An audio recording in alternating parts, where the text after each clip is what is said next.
Yeah, they looked really good in that first game, but there are some changes. Hugo Lloris continues on in goal. Most of the changes in the back there. Varane comes in the center. Theo Hernandez comes in for his brother Lucas, who has that horrible knee injury, and he's going to be out the tournament. And Koundé over there on that right-hand side for Pavard. And then a lot of the usual suspects, even if they're new usual suspects here with Rabiot, who's started off the tournament great with a goal and an assist, and Griezmann still looking for his first goal after scoring 4 goals back in 2018. Olivier Giroud, if he scores tonight, he breaks the record, Thierry Henry's record for all-time goals for Le Bleu. And then Kylian Mbappe, who is just playing with a smile on his face, got a goal against Australia and is just flying right now over there on that left-hand side.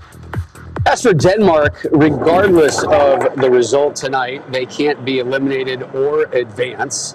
Here they are making their way onto the field. The Danes, they are the 10th ranked nation in the world, according to FIFA. And Landon, here's how they have elected to start this match. So unfortunately in this game, when you don't score goals, you don't play. So Denmark made 4 changes, 3 of them in their front 3 from their game. Out of the lineup, Olsen, Goldberg, and Delaney, who came off injured. In up top are Damsgaard, Cornelius, and Lindstrom. And then the only other change, very interesting, Kjær out. And their captain, Kjær out. Schmeichel will be the captain tonight. It will be very challenging for Nelson coming into that back line, but 4 changes, 3 of which guys who didn't score. They got to come out, Rob. So for more on this one, let's make the short trek out to Stadium 974. Check in with the pair that will call it for you. We've got the U.S. Soccer Hall of Fame theme going right now. Fellow Hall of Famers, J.P. Delacamera and Kobe Jones. Thank you, Rob. Kobe, 2 teams very familiar with one another. As Rob mentioned, they've already played twice this season. Yeah, and when you look at those 2 games, the Danish side came out on top in those 2 matches, beating France, and not only beat France, but also stopped their 20-game unbeaten streak. So this is a Christian Eriksen-led Danish team that is feeling very confident. And as for France, you look at this team and how they played in the first match. 4 goals, feeling confident, especially with players like Mbappe and Dembele on the wings, tearing defenses apart. Yeah, despite injuries, France are loaded with stars, also loaded with leaders. For more on one of those leaders, here's Jenny Taft. Well, JP, it is no secret that Antoine Griezmann is a difference maker for this team. He is a dangerous goal scorer. 4 years ago, he and Kylian Mbappe both had 4 goals at the World Cup, and throughout World Cup qualifying, he led France with 6. But the reality of the situation is he has not scored for Les Bleus in the last 10 matches. Traditionally a striker, he has embraced a role of more of an attacking midfielder.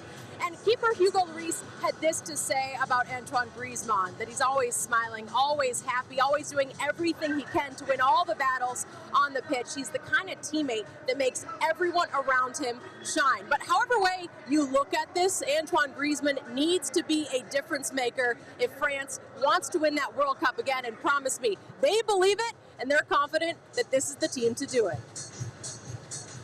All right, Jenny, thank you. Jenny is everywhere, by the way. Studio here earlier, now out in the field of the game, and who knows what she's going to do later tonight. So only in Doha does that happen. Right, no kidding. Before the tournament, here's the list, right? Benzema, Pogba, Kanté, and Nkunku ruled out due to injury. Monday, what happens? They lose starting left back Lucas Hernandez for the tournament due to a knee injury. But remarkably for the French, the beat goes on. It doesn't matter. Good morning, Paul. Good morning, Kerry. So we're kind of getting to a natural breaking point couple days ago where every team has now played a game, so we get to see everybody. I think France are on the verge of telling everybody, yes, we are the real deal, yes, we can do it. They weren't perfect in their opener against Australia, but Argentina not good, Spain very good, Germany not good, but France to me looked the part, and they can show again tonight that they are a real contender. Yeah, I mean, I think France can do it, but they are a little shaky. Let's not forget, they conceded that early goal against Australia. Australia also hit the post, and they had some other post chances. If we look back to the last Euros, they were winning 3-1 against Switzerland. You thought that they could see that game out. They ended up tying the game, going into overtime and losing in penalties. So, yes, this team can do it, and they will get you goals, but they need to be tighter in the back. This team, this French team, can rely on not just the starting 11 of incredible quality, but also incredible depth to replace that if and when they have problems. What they do is they cover up some of their deficiencies that you're talking about, and we're not going to know necessarily. And maybe tonight, I think Denmark's a good challenge for them. I do worry that Denmark going back to the well for the 3rd time in a row, at some point it's going to be dry for them. And this French team right now, early days, only 1 game, they look very up for it to really break that trend of defending champions coming back and doing some good things. As for Denmark, Christian Eriksen's recent journey, something you can relate to. Yeah, for sure. It's great to see him back, especially after that heart scare. I know what it's like to have 2 heart procedures done. I had to get ablations done and how hard it is to get back on the pitch. So it's great to see him out there. And for them to be successful, this guy will have great service. He'll be pulling the strings in midfield. And I'm looking forward to watching him play. He's done well at Man United this season, in my opinion. And hopefully he'll have a strong World Cup with Denmark.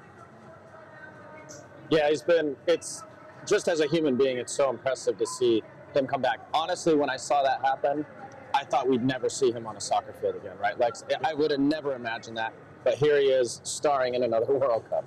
But when you came back, did you think about it? Yeah, for sure. For sure. I mean, it's something that resonates with you. I mean, also it's something that Alphonso Davies had to deal with as well, and it was good to see him get back. So you always kind of root for those guys because you have something in common. Great to see him back on the field. If you're a neutral, you're cheering for Denmark because of Christian Eriksen and what he's been able to overcome. The U.S. men's national team played England to a scoreless draw last night. We look back at that match and look ahead to their all-or-nothing group stage finale against Iran next.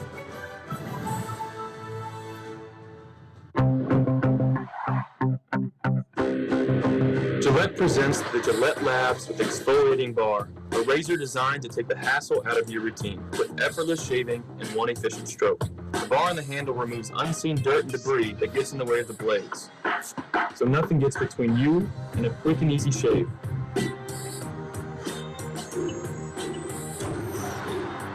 All with a lifetime warranty. Gillette, the best a man can get. Tuesday on Fox. It's winner go home for the Stars and Stripes as Christian Pulisic leads Team USA into a must-win showdown against Iran. Coverage begins Tuesday at 1 Eastern live on Fox and the Fox Sports app. And catch up on any match for free on Tubi. This is my number 3 Michigan. Touchdown. Number 2 Ohio State. Instant classic. Noon Saturday on Fox. People who come to cricket, stay with cricket. I love how cricket has no hidden fees, no hidden charges. It's just predictable. With cricket, I can stay in touch with my grandson as much as I want, without being concerned that my bills go up.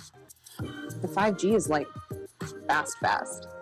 It makes sharing photos of our projects and video calls super easy. Switch for the speed, stay for the savings. Smile, you're on cricket. You do amazing things every day, and we're not just talking about your pregnancy. You do it all. So why risk letting COVID-19 stop you? COVID-19 vaccines are especially important during pregnancy. Take control of your health so you can keep showing up for the ones you love. Get the COVID-19 vaccine to protect yourself and your pregnancy. It's safe, proven, effective. You could say it's pretty amazing, just like you.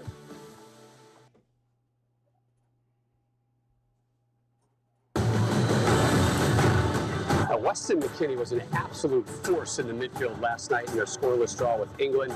The U.S., they had the better of the chances, but their difficulties in front of the net continued. Here's McKennie after the game with our Jeff Shreves. I don't think we're really disappointed. I think we knew that we would come out here and put up a fight. And as you guys could see, I mean, I think we felt it. I think the fans felt it. We were all in. You know, we held the ball really well. I think we had majority of the chances. We were more dangerous. It just sucks that I couldn't get in the back of the net. But obviously, you know, our goal is to try and, you know, play our best. And I think that's what we did. The United States' fate at this World Cup, it will be decided on Tuesday. The Americans, they close out their group stage against Iran, a win, and they advance. A loss or a draw, and they are eliminated. Coverage comes your way 1 p.m. Eastern, Tuesday, live on Fox. Rob, Landon, Clint, Alexi back here with you for the United States. 2 matches, 2 draws, and 2 different post-game vibes. For sure. I mean, both games you think, man, we left points on the table, especially the first game. To be winning in the 83rd minute, concede a goal, that draw almost felt like a loss. And then in the other situation, to go up, be the underdog against England, have the better of the chances, and to have that draw, it gives you confidence. So it's different how you win in each game. When we went to the England game, you're like, everybody's kind of down because it felt like a loss. Now after this game, going into the Iran game, you're feeling like, okay, we bring this same level in this final game. I think we'll be able to get the points to get us out. We just need to get the goals. Yeah, so what happened before the tournament, so the draw comes out, everyone's like, easy group, you'll beat Wales, you'll beat Iran, everyone makes up all these predictions. So everyone's talking about the Wales game, it's the first game, exciting, whatever. Everybody's talking about the England game, Black Friday, whatever. I was always thinking in my head, it's going to come down to this Iran game. It has to, right? It has to. And nobody was really talking about it, but I felt like Iran, Lex, were maybe the most difficult game in this group. One, because they're right across the Gulf, a lot of fans here. Two, because of the whole political situation going on. But then three, because it's the third game, and you need points out of it, and that's what's happened now, and you have to win now. You can't draw, have to win. Yeah, but they can go into this game with a sense of confidence after coming out of the England game. I thought the U.S. was a better team. On the night, I thought Tyler Adams was the best player on the field for both teams. Best player that stepped on the field last night was Tyler Adams. The U.S. still does not have a striker, and that man right there, Greg Berhalter, is going to have to figure out who is going to play up there.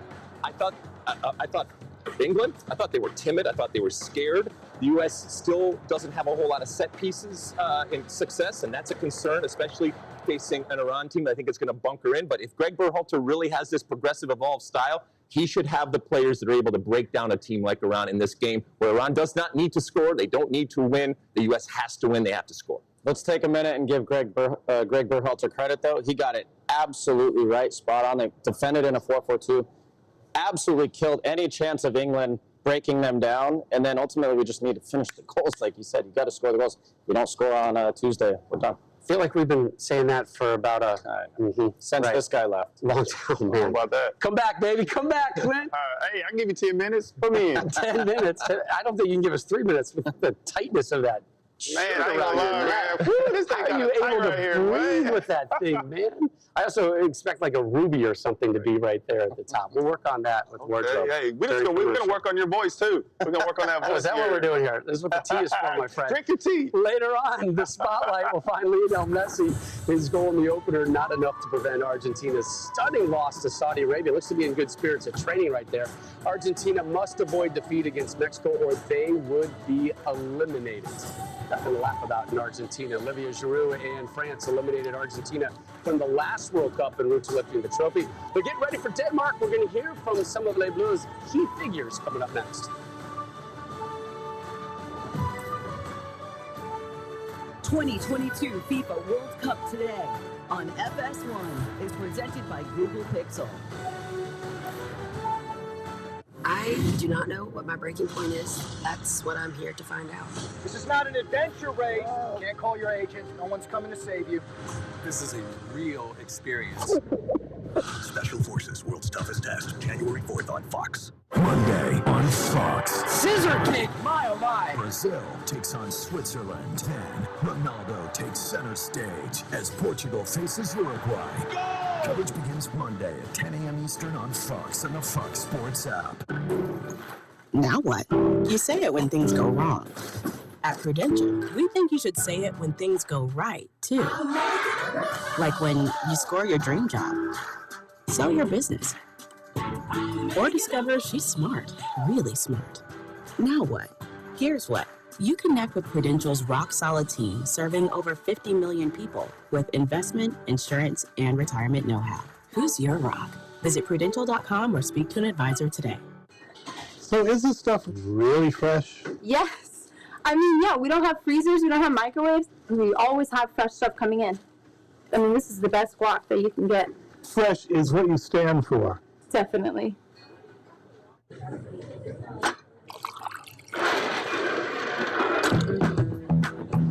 I've always wanted to do that. Next round on me. Viene! Now is the time to shop Walmart's deals for days. This Cyber Monday. Head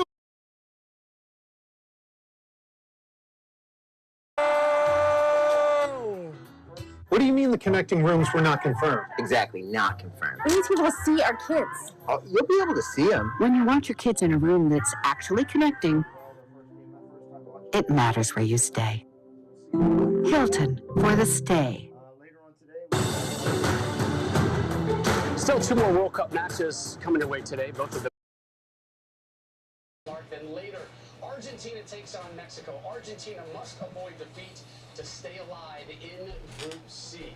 The Celeste in that predicament thanks to a stunning defeat to Saudi Arabia. For a preview of that one with Mexico that they have next, we head here out to Lusail Stadium. Check in with Rodolfo Landeros.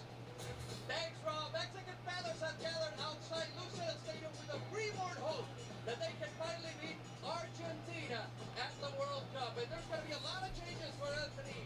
Last night, Tata Martino put together this team, and it's going to be a surprise because Memo Ochoa will start on goal, 5 in the back, with Moreno, Montes, and Araujo making his first World Cup, starting on the right, Kevin Alvarez as well. Jesus Gallardo will play as a left wing back. Andres Guardado in the middle, playing for his 5th World Cup, alongside Héctor Herrera on the right and Luis Chavez on the left. And up front, Irving Chucky Lozano and Alexis Vega. That's the squad that Tata Martino hopes to surprise and shock to eliminate Argentina here in Qatar. Back to you at the center.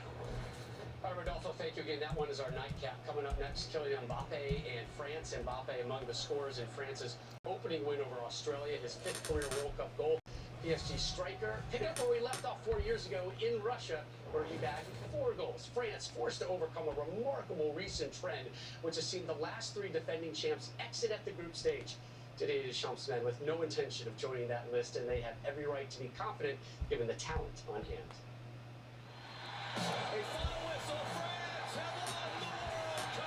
Évidemment qu'on a envie de défendre notre titre et de gagner une 2e Coupe du Monde. France seeking to become the first repeat champions in 60 years. Et de tout faire en sorte pour tirer le meilleur de cette équipe, apporter chacun sa pierre à l'édifice pour aider l'équipe à atteindre ses objectifs. L'objectif, il est d'aller le plus loin possible dans cette compétition. 4 ans, c'était un bas, très bas pour moi, de ne pas être en Russie. Aujourd'hui, c'est un haut, content d'être là, beaucoup de travail en 4 ans, beaucoup de travail, et puis ouais, content d'être là, reconnaissant, très excité par le défi qui nous attend.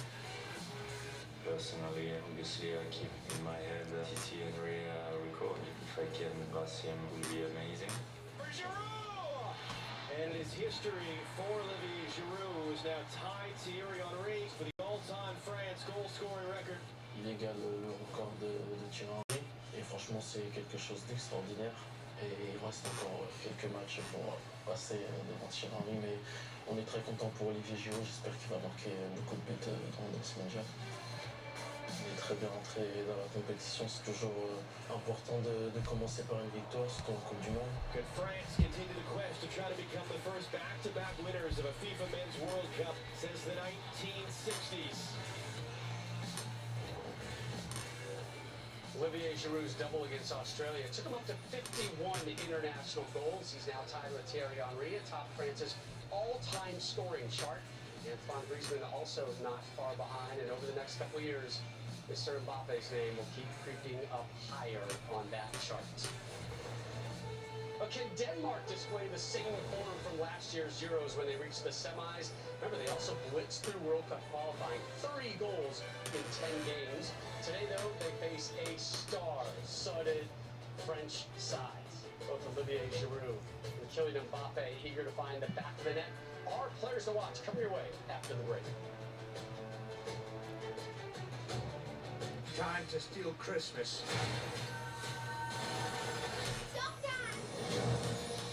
Or Santa will get mad and beat you up. She's dead, man. Oh, my naughty ones. And what do you do to the naughty ones? I give them a lump of coal. Give them their lumps.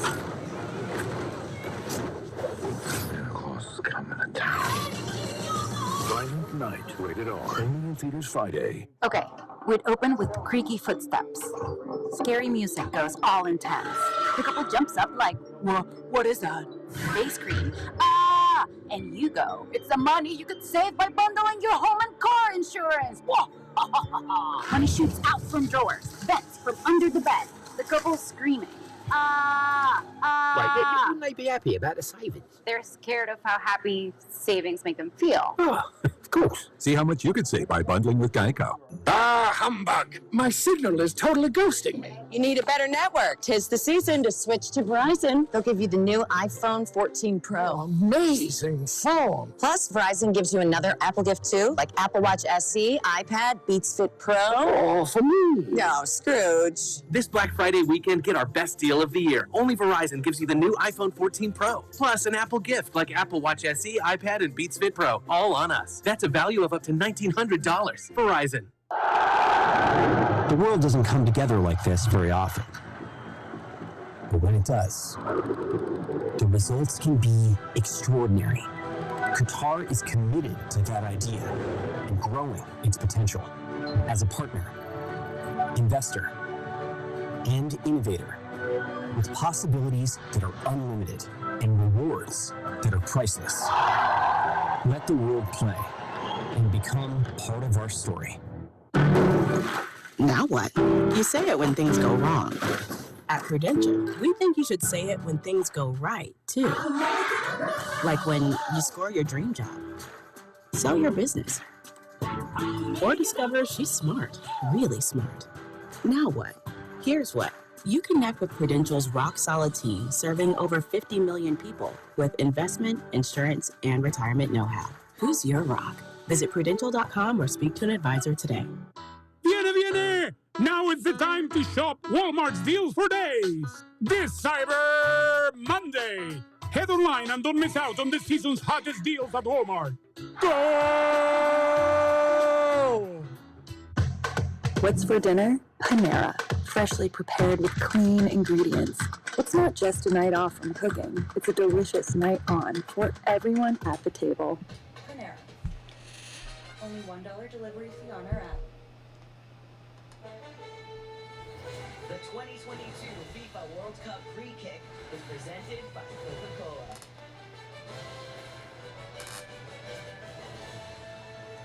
Beautiful Stadium 974 hosting 7 matches at this World Cup. It's where Mexico and Poland played to that scoreless draw. It's also where Cristiano Ronaldo made history by becoming the first male to score in 5 World Cups. Today it hosts a French outfit that had no trouble finding the back of the net in their opener against Australia. Up next, they meet fellow European force Denmark. Kickoff coming up under 14 minutes. Rob Landon, Clint, and Alexi back here with you on the floor. France, they trailed for 18 minutes in their opener against Australia, more than they trailed in all 7 matches at World Cup 2018. The man who pulled them out of that deficit kicks off our Coca-Cola Players to Watch segment, Adrian Rabiot. Clint? Yeah, I want to talk about Rabiot. He was a player on the outside looking in terms of getting into that midfield. And with the injuries and Pogba not being in there, he got his opportunity, and boy, did he take it. In the opening game, he got a goal and assist, got his team back in the game, and he's a player to watch for me. Well, I'm sure Alexi's probably going to pick the sexy attacking player like he always does, but I'm going to pick the meat and potatoes defender, Andreas Christensen from Denmark. This young man, Chelsea fans remember him at Chelsea. He is going to have a big task today, Alexi. Ousmane Dembele, Kylian Mbappe, yes, but Ousmane Dembele is a very, very, very good player, world-class player, and he's going to have to deal with them if Denmark want to win. Landon, I'm not going to apologize for wanting the sexy. I love the sexy. And this man right here, he is sexy when he gets on the ball. The great players in the world, when they get on the ball, you get out of your seat, you hold your breath, because the potential is there for something magical to happen. And this guy right here, he does that. When he gets the ball out wide on that left-hand side oftentimes, not only is he going to beat you, but he has that little smile. And if you're a defender, you know in that moment, it doesn't matter. You are already done. And he does it time and time again. It reminds you how you used to play. Huh? Yeah, exactly. Yeah, when I think sexy, this guy. You're going up against Mbappe. It's one of those days where you're like, I don't know, coach. I don't know if I go the full 90 for you. It's very rare that you have someone that's fast and that skillful. The only person I can kind of think of that is similar to that was Thierry Henry. And powerful. And he's only 23. He's just going to get better and better. And if I was Then I'll be shaking my boots for sure. And when he's going, Clint, there feels like he still has a couple more gears when he's gliding by with the ball at his feet already. So Stadium 974, the site for this all-European showdown. Walkouts and anthems coming your way next here on FS1.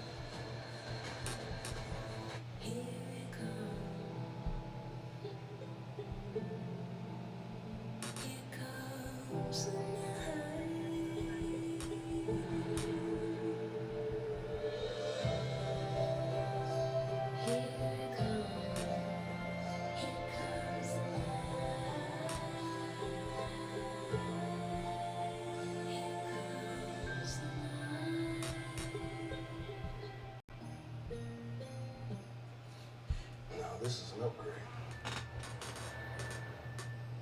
And away we go. Hey, what's up?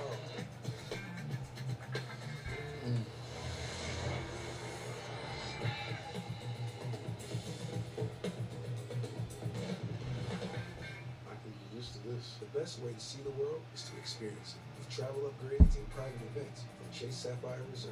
Chase, make more of what's yours.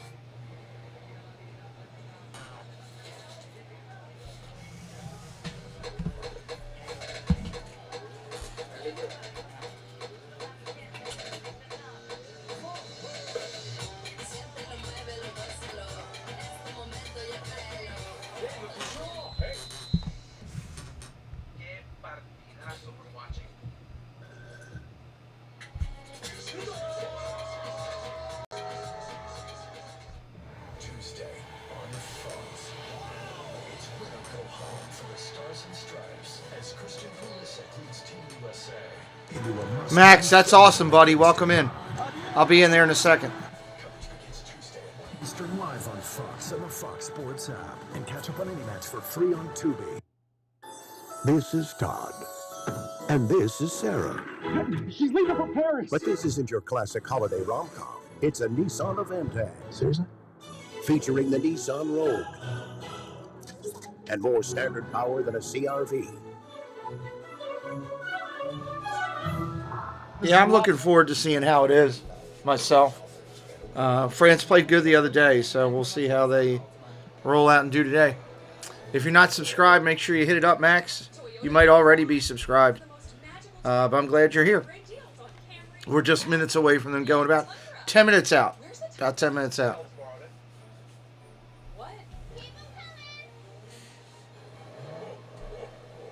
Get through all these commercials at the beginning here would be nice. Ali says, can France seal qualification? Or can Denmark shock them? I'll be surprised if Denmark shocks them, but I got France going to the final 16 myself.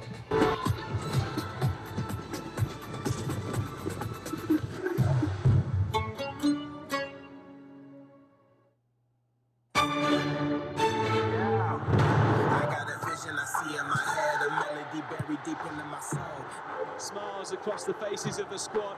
France are the champions, and they showed it tonight.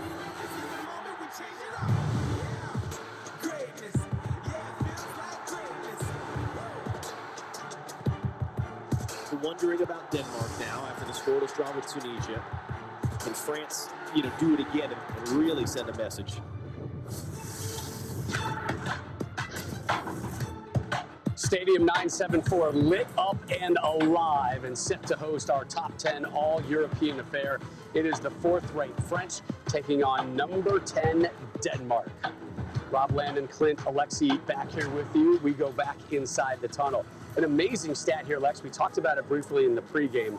Denmark owns not one, but 2 wins this calendar year already over Griezmann and the French. How does that impact here, round number 3? Yeah, I mean, one side of it, you could say they got their number, right? And they know how to play against them. And while I think they respect them, they don't fear them.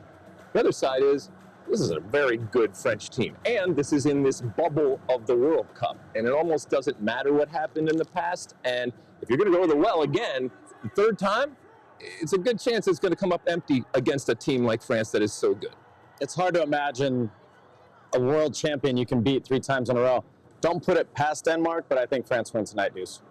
Interesting up top, the moves that the French have had to make, and Olivier Giroud kind of sliding right in. The old Frenchman still getting things done, Clint. Yeah, I mean, it seems like they feel confident with him because that's how they won the last World Cup, and he wasn't scoring. But guess what? Now he is, so even more of a threat. And he has a chance to break the record tonight like you talked about. I think in this team, he's going to get chances, and it's about whether or not he's going to put it away tonight. As somebody who had Deuce almost break my goal-scoring record, I'm going to channel my Thierry Henry tonight and hope Giroud doesn't score. I'm just kidding. I hope he scores. I did it in less games and less penalties. I'm just saying. I'm just saying.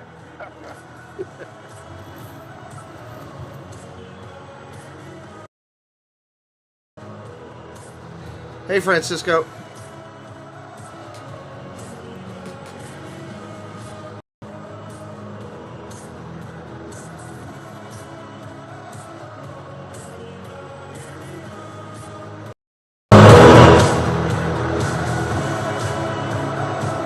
Your Highnesses, Your Excellencies, ladies and gentlemen, please rise if you're able for the national anthem of France. أصحاب السمو العالي، السيدات والسادة، جاء الوقوف في حال القدرة للنشيد الوطني فرنسا.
And now please remain standing for the national anthem of Denmark.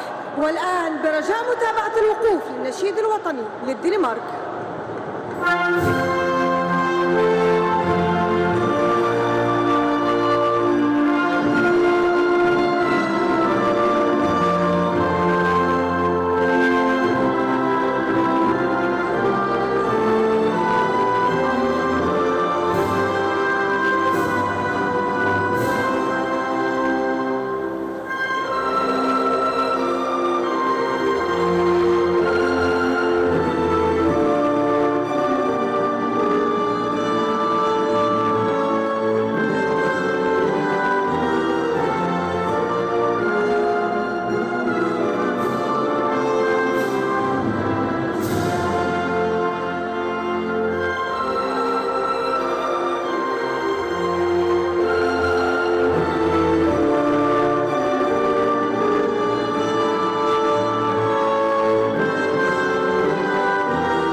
The top 10 showdown from Group D is next. JP Delacamera, Kobe Jones with the call in 60 seconds.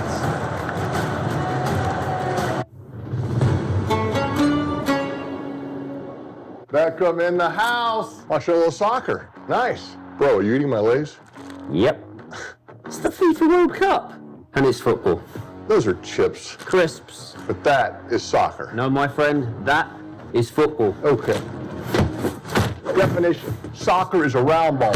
Football is an oval ball. Like Love those this. golden balls. I own my own soccer team. I know. You just said the word soccer. Don't forget the chips for the FIFA World Cup. One hell of the Tostitos.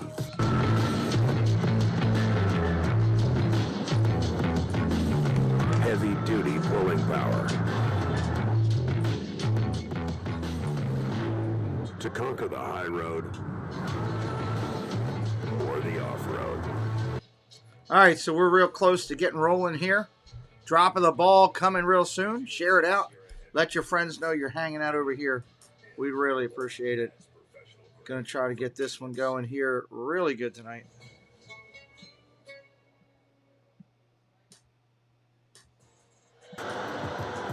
This is the 2022 World Cup coming to you from Qatar. It is day 7. Group D matchup is between France and Denmark from Stadium 974. Third meeting of 2022 between these two nations, but this one is the most important because it's in a World Cup. With Kobe Jones, JP Delacamera, here's the French starting 11. And we look at this starting 11. What stands out for me is Raphael Varane getting the start, the Man United defender, coming off a hamstring injury that occurred in mid-October, so we got to see how he holds up. And then, of course, up top, Olivier Giroud, and we can see how he does as he had a brace in the previous match, and see if he can get on the scoreboard again on the night. We take a look at Denmark. This is all about goalkeeping, as we've seen in this tournament. So it's going to be Kasper Schmeichel in goal, where he will be tested on the night and see what he can do. And then for me, it's Andreas Cornelius up top, the 6'5" striker with 42 caps and 9 goals, and see if he can battle with some of those French center backs. Final huddle for the Danes. Kasper Schmeichel led them in conversation. He's wearing the captain's armband tonight. Varane, as Kobe mentioned, gets a rare opportunity to play. He's not played since October 11th. So much concern about how he will do. And Højbjerg is one of the players he'll be going up against. A lot of stars on display tonight, including Mbappe, Griezmann, and Giroud, who couldn't set a French goal-scoring record. All he needs is one tonight. Countdown Here we go. From Stadium 974. Underway. France in the blue and white, Denmark in the white and red. As the ball immediately goes out of play. Well, that was quick to go out of play. Throw in for the Danes. Both of the goalkeepers wearing the captain's armbands tonight. Lloris at the other end. Schmeichel for Denmark. All the way over on this left side. Mela drops it off. Back to the halfway line. It's 3 in the back for Denmark. Played across by Nelson. And all eyes, Kobe will be on the number 10, Christian Eriksen. What a great story he is. Yeah, and if you don't know, obviously he had some health issues, and he's come back from a very dangerous and scary situation to continue to play at the highest level in the world. So it is worth noting that Christian Eriksen is a leader within this squad, and has really been kind of the player that everyone not just depends on, but also looks to really lead them to go forward. Playing in his 3rd World Cup. Denmark trying to push it wide. Came off a disappointing 0-0 draw versus Tunisia in their opening game. France beat Australia 4-1. Sounds easy, but they gave up the first goal in the 9th minute. Well, that's something to be said, that when we talk about this French team, and because I agree on that, Paul. He's able to get out of this squad going down a goal, but still having the ability to come back and win emphatically. Ball is settled by Højbjerg. All the way to the right side. Danes in the attacking third, where it's knocked out by France. Again, to throw in for Denmark. It's knocked out by Theo Hernandez, the brother of the injured Hernandez, who suffered an ACL in that last game. It's an unfortunate one for Lucas Hernandez. Very steady, dependable left back. All the way back to Schmeichel. Now plays in France with Nice after so many years, 11 with Leicester City. The Nelson pass ahead. Get it back from Mela. Nelson plays for Galatasaray. He'll get it back halfway line, just a couple of strides over it. Keeping it on the deck. Denmark looking to advance on that side. Foul is called by our Polish referee, Simon Marciniak. Second straight World Cup appearance for him. You see as the ball comes through here, there was a little bit of a tug from Chouameni in that central position. And really, you see Denmark just starting off just very nice and easy, just probing and trying to find those spaces in between the lines. Went with a short free kick, played into the box. That's cleared up the middle. Danes get it back in the circle. Could have played it back if they wanted to Schmeichel. They'll keep it going forward.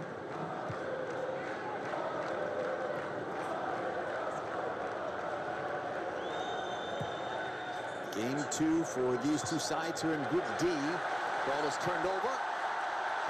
Crowd's into it this morning. Played into the middle. Far side, now France have numbers forward.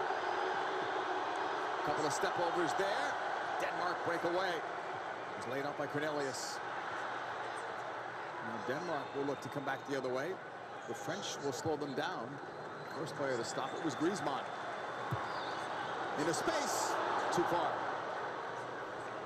Cornelius among the targets up top.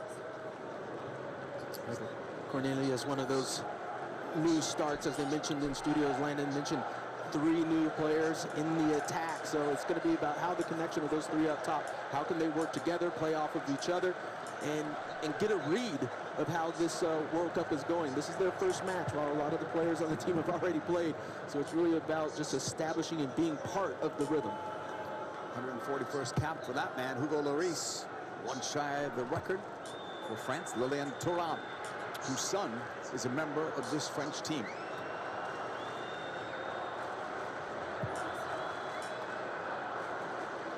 Fifth minute, scoreless from Stadium 974. France will push it back. The chase there against Hernandez. That's going to be knocked out of play. Throw in for Denmark. Into the box. Run, flip down, and then sent across. Both teams aggressive early. I like it. Dembele. Look at those moves. Dembele pushing it upfield. 5 in the attack for France. Dembele cuts, shoots. That's blocked. That took too long. Denmark is able to move it ahead. And it's excellent defensively for Denmark as France comes out quickly, as they've left a few defenders. If anybody's new today, jump in the chat, say hello. Tell me who you are, where you're from, you see all what team you on. Players of Denmark just in their defensive third, trying to shut down all those lines, and that's why Dembele could not get that shot off.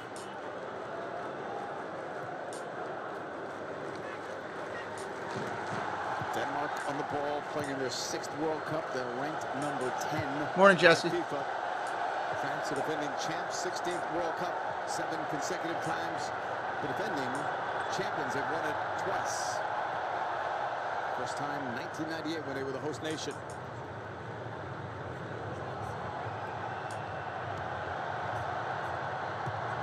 Damsgaard's pass. Danes striking with a play in front, but it's an easy scoop for Nice save. Simple. Good tempo at the start. Great tempo at the start. Come off pretty well, I would say, especially for Denmark at the beginning of this match. There's some questions in how were they going to play? Were they going to play with 4 in the back? Was it going to be 3? They elected to go at 3, which, you know, you would wonder with a lot of the space out wide for Dembele and for Mbappe, if you're going to allow that. Paul and Jesse, can I get a sound check as well? As it allows them to add numbers into the midfield, overflow in the midfield, and keep possession. Dembele drops it back. The cross by Varane. See how Varane looks tonight. Could he possibly go 90 minutes? Again, he hasn't played since October 11th. Initially, they thought the injury was going to rule him out of the World Cup, as it did for other French players, including the latest one, Karim Benzema.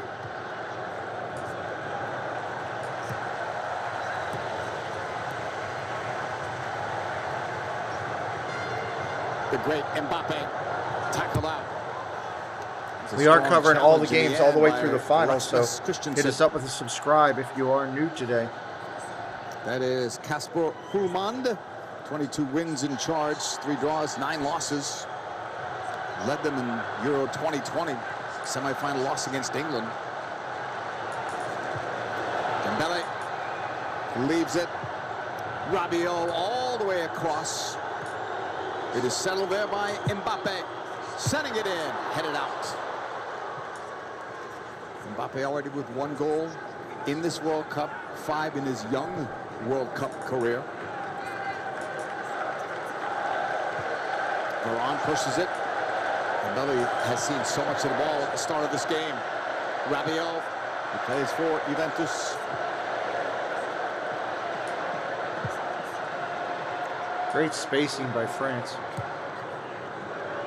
Denmark so organized defensively.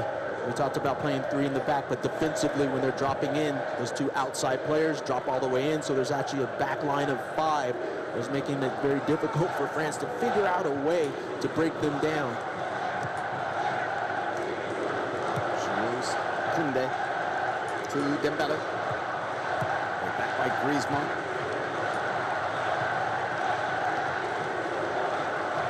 France moving it around quickly. It's a nice ball. Out on that left flank.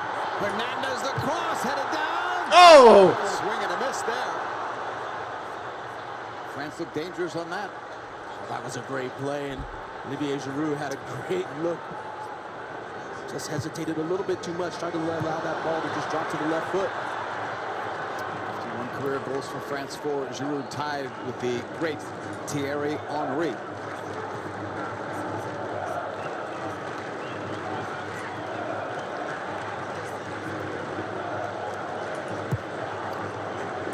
Denmark holding on to it inside the circle.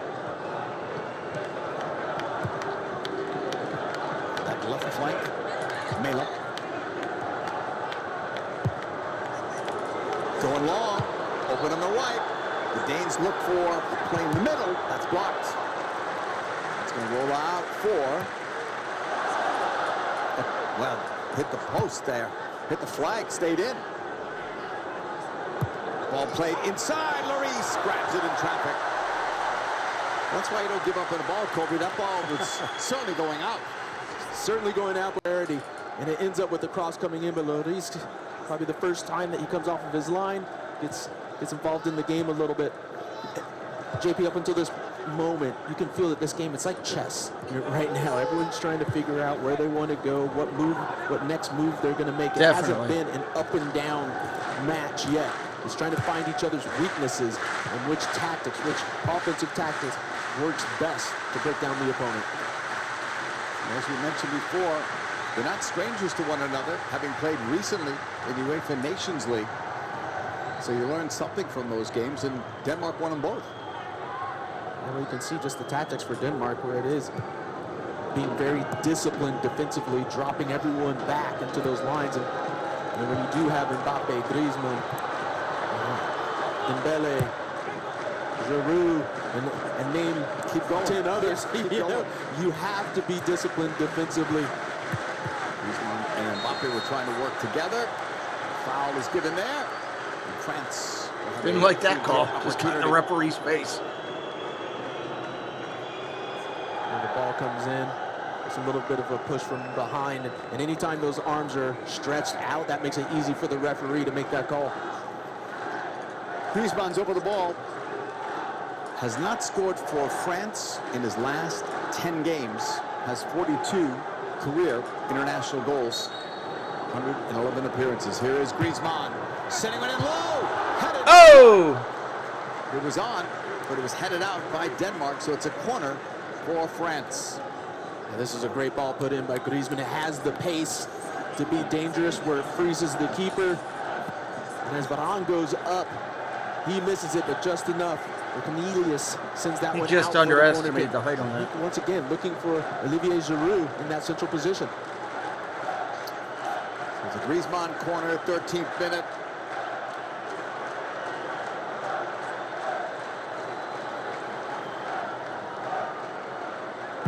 Here is Griezmann's corner, flicked, and it's loose in front and taken away by Denmark as they break.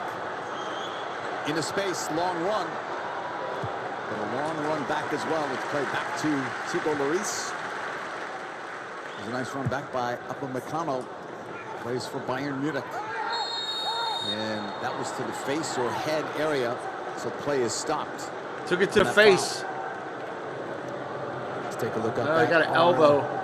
He got an elbow to the neck, and the guy grabbed his face. Varane making an impact early on. It's a save off of the line here. Maybe going wide, but you can't take a chance as a defender. You got to see that one out. I didn't see that one. I'm sorry. free kick when play resumes. Denmark on the ball.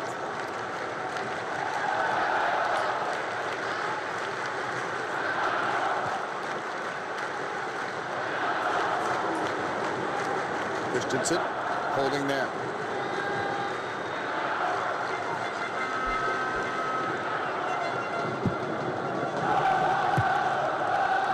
All the way across.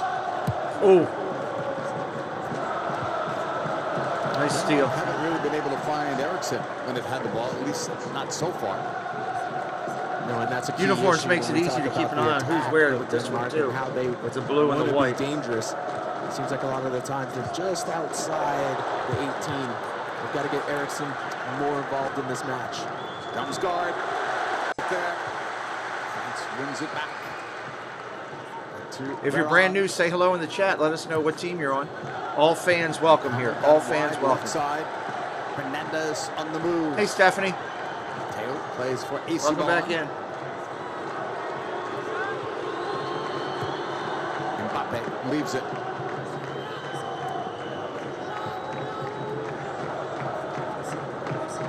Showing for it. Drives it all the way across right on a dime. Hitting the money to Dembele. He almost got around his man. Now we'll try again. I'm getting dizzy watching him as it's played across. Oh! And it's wide. The look was for Olivier Giroud. He's not too happy with Anderson. And what great work here by Dembele. And look, you see that the ball gets away from him, but he has the speed and the quickness to get to that ball and get the cross in. And you can see Giroud just hits it wide, but getting challenged. For more on Giroud, let's go down to field level. Jenny Taft. Well, JP, coming into this tournament, Olivier Giroud was referring to himself as the big brother, as a super sub. That all changed when Benzema was ruled out of the tournament, and you've mentioned it, JP, 2 goals against Australia. He's tied Thierry Henry for that all-time goals record. And Giroud has said this about the opportunity. He said, I'm as enthusiastic as I have ever been playing at this World Cup. Nothing has changed. I demand as much of myself now as I ever did. I'll never give up, not until my body says stop. And I don't think Jenny or Kobe, he gets enough credit for what he's done for clubs and country. And when you talk about, his contemporaries and who he's with, and we're talking about breaking a record that Thierry Henry has had for quite some time. I mean, that's legendary status. Well, Denmark's beat them the last 2 times, so we got to see what's coming. France throwing, 17th minute. Hernandez getting it in. Pass to I haven't got to play the goal sound thing, video clip lately. I want to play it. Kunde. It's blocked. Denmark has to be careful on this side because Dembele's really owned that right wing. Yeah, Dembele, look, 1v1, 1v2, he's going to be dangerous getting forward. So you've got to get that defensive support to shift over from the central areas to help out whenever Dembele has the ball. Denmark walking it up the field, so the pace has slowed a bit. Denmark's really trying to slow down the It's game. very hot, I would say, humid night here at Stadium 974. Last match of today. They have been tight lately, Paul, you're right. Lionel Messi hoping to keep his quest for a World Cup title alive. That's after this match here on FS1. If Argentina loses, they would be eliminated in the group stage with 1 game left. Amazing. Unheard of. Yeah. If you think there was criticism the other night, you ain't seen nothing yet. If. Big game for both of those nations who are used to playing in World Cups together. France trying to break through with Griezmann. Kunde. Veron. Now Hernandez. And now they're moving forward. It's right behind Giroud. He applauds the effort. Where are all the French players on that? It was like 2 on 6 on that play. Melis pass. Where are they all at? To the back for Nelson. Zeros on the board, 19th minute. If France were to win this game, they would clinch a spot in the round of 16. Earlier in Australia, just needed a 1 goal, defeated Tunisia to keep their hopes of advancing alive.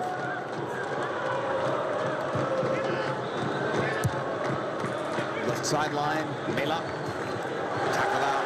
Good job by Dembele. We're used to seeing him work his offensive magic. That was a good job defensively. Damsgaard playing it into the box.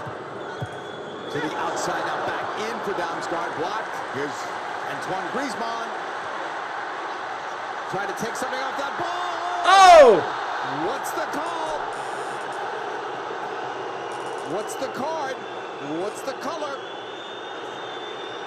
Yellow. Took him down on the run. Well, if all you got to get is a yellow there, that's a good foul. Yeah, because he's gone. He's off to the races. That's a tactical foul. We know the pace that Mbappe has. Andreas Christensen, he reaches out, does the tug, takes Mbappe down. He was gone. That would have been a breakaway. Right through the heart. Mbappe's coming, and then just a pull down right here. There's the grab. There's the enough of a tug. The bump, you can see it. It's a foul. We know that it's definitely a yellow. Let's bring in our rules analyst, Mark Clattenburg. Enough there for any kind of a dog soap challenge, Mark, or no? It's one of them interesting ones because there's quite a distance from goal, so therefore that would be taken into account. The referee initially says that there's 2 covering defenders. The either side probably level, so that's where the benefit of the doubt goes with the defense and not with the attackers. So therefore the yellow card will be accepted. Thank you, Mark. Again, that's probably a good yellow to take. Here is Dembele. Oh, great save! First big save of the game, and it comes to Denmark. After we just saw a photo of his dad, not a photo, but a shot of his dad in the stands, the great Peter Schmeichel. Absolutely incredible save, a reaction save off of that header, redirected header from Rabiot. Proud dad, and so many times you see players, when they have sons, they also become players, but what are the odds? Goalkeeper, goalkeeper. Great goalkeepers. You go with what you know. Yeah, that's true. What better teacher for Kasper Schmeichel than his dad? So that was best chance so far in the 22nd minute. France and Denmark, 0s on the board. Denmark still looking for their first goal in this World Cup. Ball stripped. Pushed up by Hernandez. France needed to get the ball wider. Griezmann picked it up, but there was a foul on France. 10 players returning from their World Cup winning side. Here's a look at this ball. Dembele just gets it to that left foot, whips it in. Rabiot's there to get on the end of it. Gets in between the 2 defenders, redirects it to the far post. Great effort by Schmeichel, as there's a lot of traffic in front, and all you can do is parry that one away and see it wide. Yeah.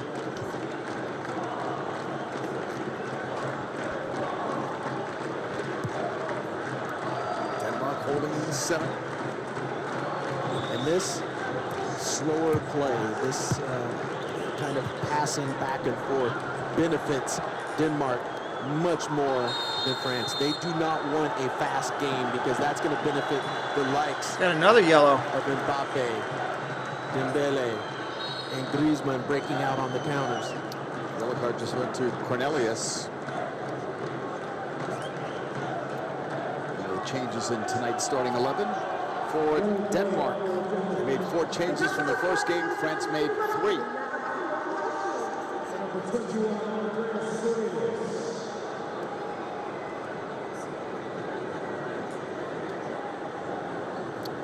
Still taking a look at injured players on the field. And that last one was just a little bit of a little late step on the top of Giroud's foot. All right, Tuesday, want to talk USA-Iran?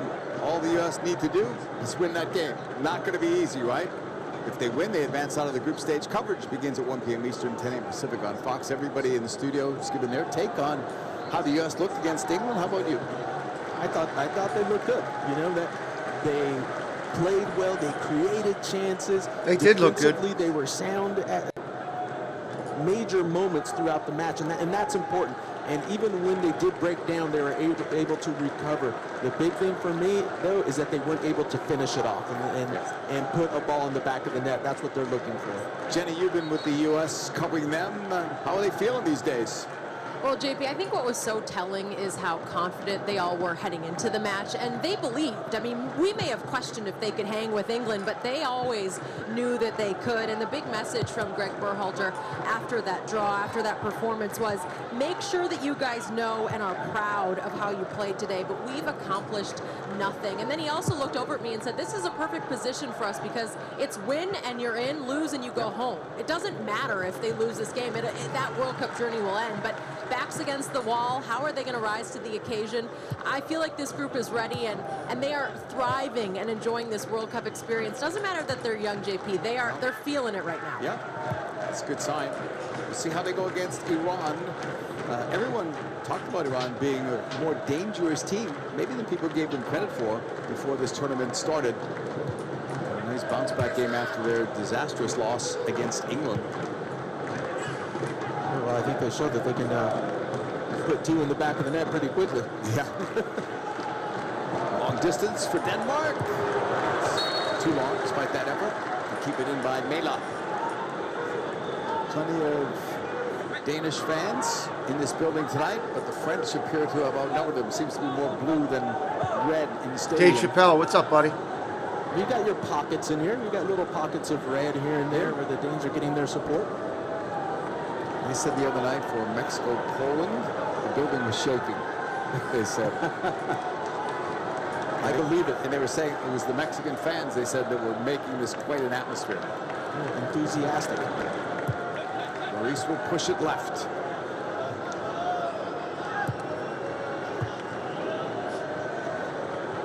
The pace of the game has slowed down. It was a very good start, first 10, 12 minutes or so. Here is Maurice. Well, that's a bad ball. Kunde to take some of that pressure off, but Denmark gets it back. They're all the way back by Eriksen. Denmark really slowing it up. A little bit of a high press coming from Denmark almost paid off as Hugo Lloris, just a little bit too casual with that pass. Came up a little bit short and was intercepted in his own 18. Andersen. Story of this game so far, that one terrific save off Rabiot by Kasper Schmeichel. That was off the referee, so play is stopped. While it's stopped, let's congratulate Hall of Famers Landon Donovan, DeMarcus Beasley, Lauren Cheney Holiday, all well-deserving. Nice to see them all going in together. Yeah, that's fantastic. Congratulations.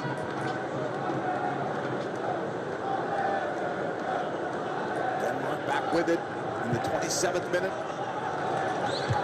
So the hit, kept in by Mela, and then cleared out by Kunde. And there's one of the changes in that French lineup. This Pavard is the right back.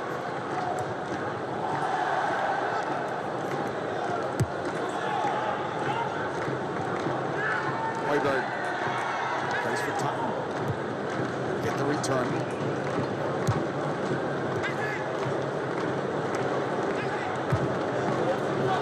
Distance ball, headed away. Is Hernandez. He's going to go out of play. Connection seems to be really good today. They gave it the effort. Kylian Mbappe, only 23, but he's already a superstar. And has been for a few years. Side, it goes out for the Danish throw-in. That's what's amazing when you talk about ages of players in the World Cup, and we're talking about Mbappe in his second and a World Cup champion already. I mean, what were you doing at 19? Yeah, I was nowhere near a World. I didn't know what a World Cup was probably at 19. It's that last look with Eriksen, getting a nudge from Rabiot. Mbappe's led the French league in goals scored for the last 4 years, and he's leading again. He's scored 12 times already for Paris Saint-Germain. Yeah, I hear you. With that team, Neymar, Messi. Unfortunately, Neymar is injured right now. Probably won't see him until the knockout stage for Brazil. But they're deep. Ball is played long, shielded well. It was Mbappe. Looked like he had no chance at that and almost took it down. Yeah, it was more of trying to body on the defender to just see if that ball could go beyond and he could track it down.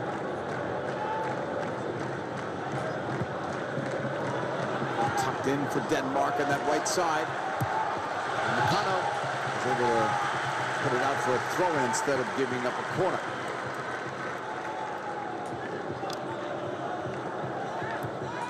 To the half-hour mark. Just that one big save from Schmeichel at the other end. The turn to the corner, and it's going to allow play. It was Lindstrom after it with Hernandez. Yeah, we really only had one shot on goal so but far. Also a great recovery by Hernandez to be able to step in, get the quickness in, then just that little shoulder to shoulder and sees the ball out so they can pick up the goal kick. Interesting enough for me, JP, looking at this game and how France is playing, they're not as successful as they were against Australia because against Australia, they were able to get Mbappe 1v1 out wide, Dembele 1v1 all the time out wide, and this is what they're looking for, this matchup. Mbappe dancing on the ball, still dancing to the end line, plays it across, nobody there. Settled by Koundé, shot. Oh, almost. And covered up by Schmeichel. Well, that's as dangerous as France's look. Well, this is exactly what I was going to mention. This is what they need to do. They got to find a way to get Mbappe 1v1, Dembele and 1v1 more often. That's where the success was against Australia. You have that matchup. You know that they can beat players, and then you just have to get your teammates into the box. So a little bit more of that, and you're going to see a lot more success for France. Past the half-hour mark from 974 Stadium. More game to go after this one. Another busy day at the World Cup. You've got Mexico and Argentina after us.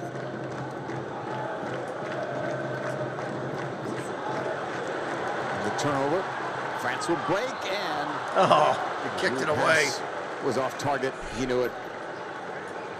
Yeah, poor ball, and Dembele is not happy about that because as we saw in the previous opportunity with Mbappe on the left, Dembele was thinking the same thing on the right. This is a breakout. I can go 1v1.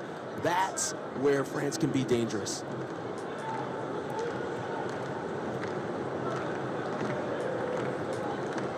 Anderson. Nelson. Right at the halfway line. Nelson will drive it all the way across. Open man, right side, far side. Lindstrom. It's going to be knocked out. And Denmark thought that they had a corner. Through the goal kick. Oh, I think that actually should have been a corner. Looks like in the end. Big Matt, what's up, buddy? Welcome in. Good to see you. Probably correct. What a long run Didier Deschamps has had. 3 Euros. This is his 3rd World Cup. Former terrific player as a midfielder.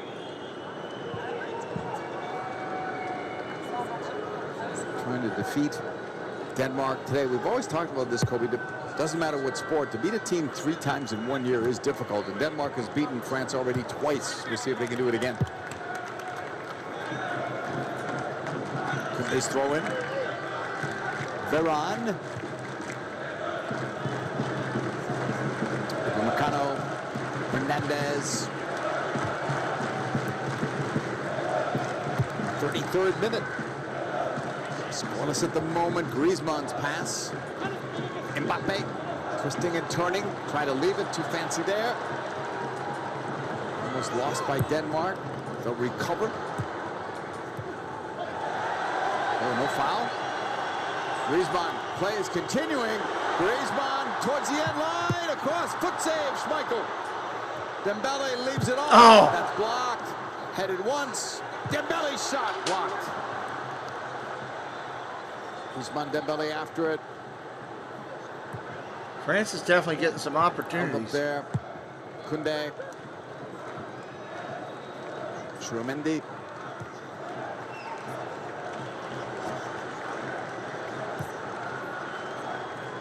Dembele. Still keeping possession. Get it back to him, yeah. Koundé. Nice cutting ball. Kunde, back post area. Headed once. Second ball is cleared by Denmark. And Makano sent it back the other way. Quick shot blocked. Well, all of a sudden it's gotten a lot more lively. JP just so all of a sudden business just picked up. Antoine Griezmann got on the ball. Hey Todd, welcome in, buddy. Great to see you. Instead of passing the ball back and forth and around the back. Yeah, they played well. We'll see what they do against Iran. It ain't gonna be easy to beat them. Going north-south, and that's how France is looking a lot more dangerous. Griezmann pass ahead is blocked. Take out there. Free kick from a dangerous spot. Schumann is the player down. It's always interesting to me that two things. One, I think these guys deserve some acting awards because the way they go down, this is where Griezmann comes in. It's like they got shot by a cannon. And granted, I know some of this stuff hurts. Let's not take away from that. But some of it is a little embellished. But I think the other comical thing as I'm watching soccer is you got a man down rolling around on the ground in pain, and two of his other players don't care. They're up arguing with the ref that it should be a different call or a worse call. They're not even trying to help their man up. That's comical to me. From about 32 yards away, Griezmann in, it's blocked. Schumann. Kunde.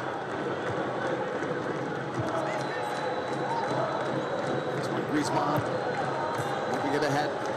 He's blocked. Denmark will try to break out. Can they? They're moving it on that right side in the 36th minute. Uh-oh. Into the opposite column. Shot taken. Wide. Just wide. Fire Lord, what's up? What about it, Fire Lord? What are you asking me? Who's going to win? Denmark can do. Cornelius lays that one out wide. And then it's just about getting into the space, trying to get the timing of the run right. And Lloris actually got caught a little bit in no man's land right there where that ball gets played through and he has to get back and try to get into that near post space to cover. He is able to set, and then the shot is pushed wide. Danish fans thought they had something there for a wrap-up of all the World Cup highlights. Special guests and in-depth insight World Cup tonight with Kate Abdo, Moadu, and America's World Cup fan Chad Ochocinco, who gives us his fan experience. That's nightly, midnight on Fox. France to the ball. There's something towards the end of this opening half. 37th minute. 974 Stadium. Veron. Kunde. Dembele. Left foots it, stops it. So many tricks up his sleeve. He'll play it all the way across. Shipped in for Giroud. Oh! And let's hope everybody's okay there. As two players went for the ball. Both players going for the ball, but this is Dembele, Mbappe, and then Giroud just going in. And this is what I like from Giroud. He's fighting for it, gets to the space, beats Nelson to the ball, and Nelson's just waiting too long. He's standing there waiting for the ball to come to him. He's got to get there. He's got to know Giroud's looking for it. Giroud is a world-class striker. You've got to get to the ball and clear it out.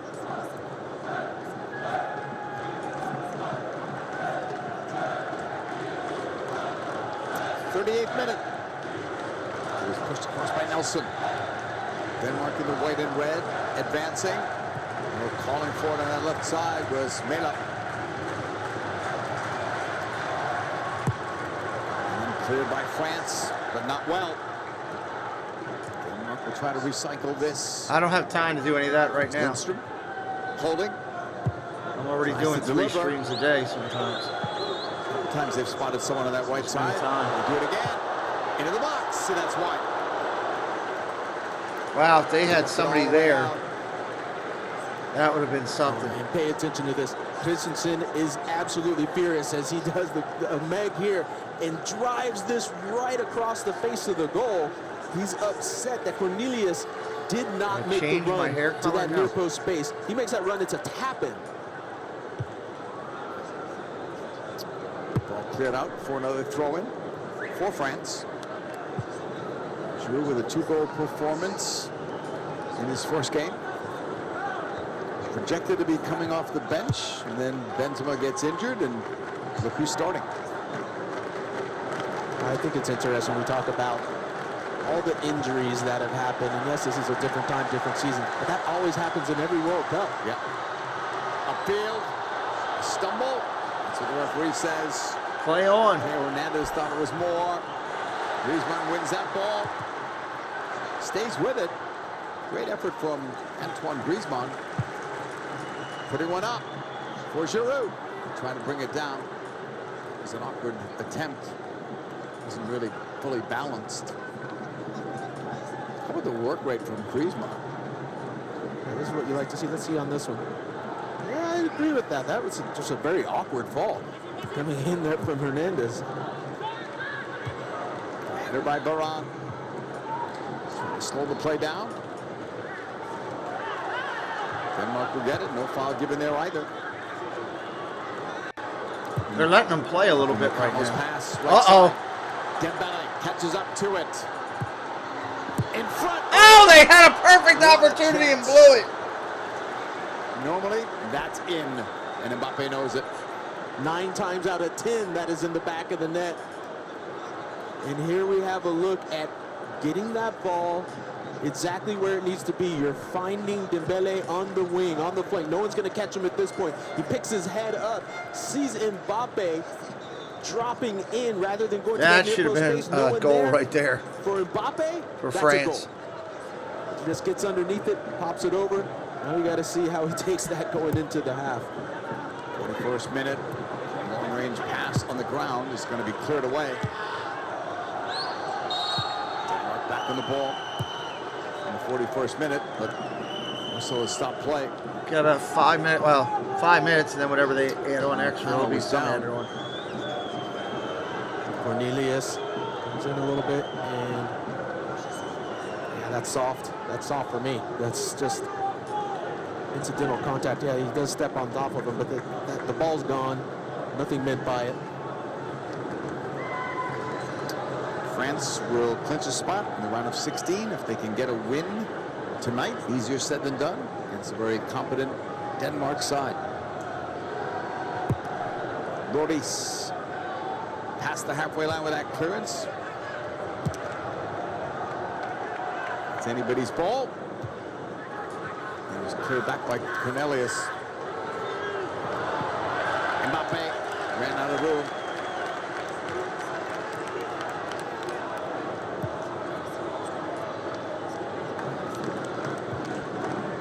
Here is Denmark working it left. Nelson. Andersen. His club team is Crystal Palace. Several of these players playing in England in the Premier League.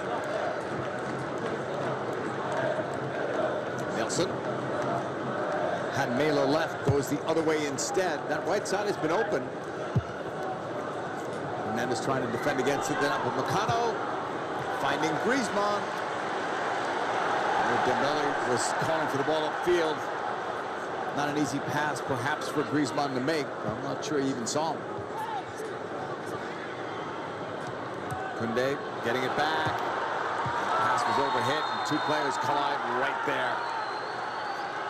And a yellow card was given. And Koundé. First booking for France. Oh,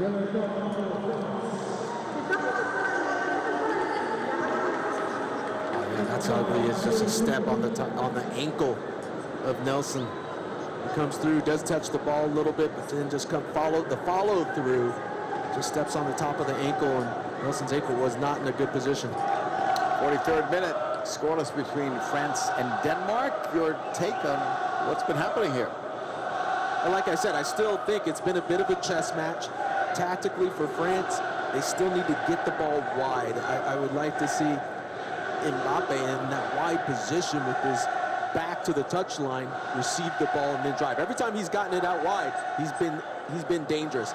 And then Griezmann getting more involved in the game just picks up the pace a little bit. You see those short, sharp passes. So is there ever a good foul? For Denmark, there is. Tactically, it's working well. Where they're building up on one side of the field, bringing the numbers over. It brings the midfield of France over, and then that long ball to the other side, the changing the point of attack is very successful, especially from the left to the right. And that's allowing them to get some 1v1s themselves. Mbappe has looked dangerous on occasion tonight. Same with Ousmane Dembele. But still, despite looking dangerous and despite giving Schmeichel a couple of opportunities to look good, France is not on the board.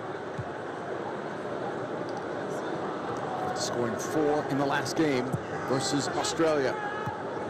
Final minute here, we'll see about stoppage time. Yeah, how much time are they going to give? And that's going to be overhit. Up for a throw-in for France. For Denmark, the change of point of attack from the right to the left isn't going to be as successful because up until this moment in the match, Dembele is actually being honest defensively and dropping in. While on the other side of the field, Mbappe is holding up the field a little bit higher, so that 1v1 opportunity is a lot easier to work out. Right up the middle, long distance shot. As long as he's not barking. Beat Lloris from there, not from that distance. As good as Eriksen is. Eriksen now playing with Manchester United. And a horrific Euro 2020 cardiac arrest situation. Glad he's still with us. And glad 3 minutes plus 3. And that's probably the most intriguing part of it all, having that happen and then be able to come back and play at the highest levels in a World Cup. 3 minutes added on here in stoppage time. We're in that first minute now.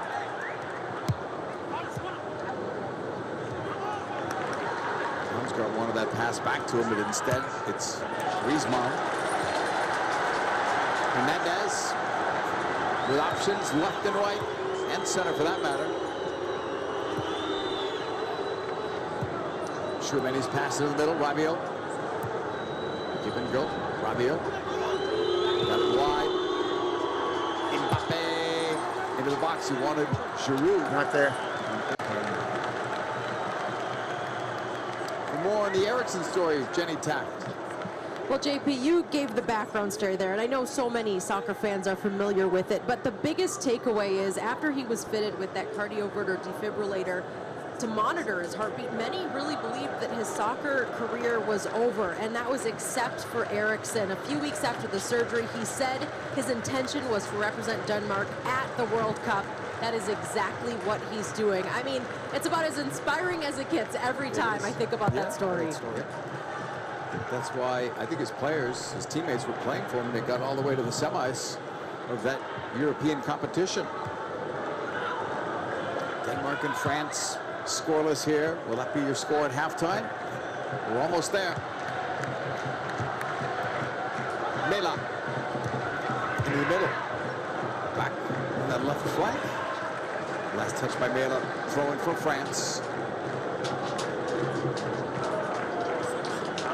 Koundé, and a yellow card here. Third and final minute of stoppage time. All right, we got halftime coming up here. Hernandez, Denmark trying to break. And it's back with Griezmann, quick switch there. Here's France attacking, 5-6 down in the attack. Mbappe and others coming in, shot is blocked. I believe it was blocked. About 30 seconds. By Giroud. Giroud really looking for that goal, wants to get the touch on it. Giroud trying to get back into an onside position as France almost got the ball back. Ball is deflected out. Throw-in Denmark. Seconds away from the end of this first half.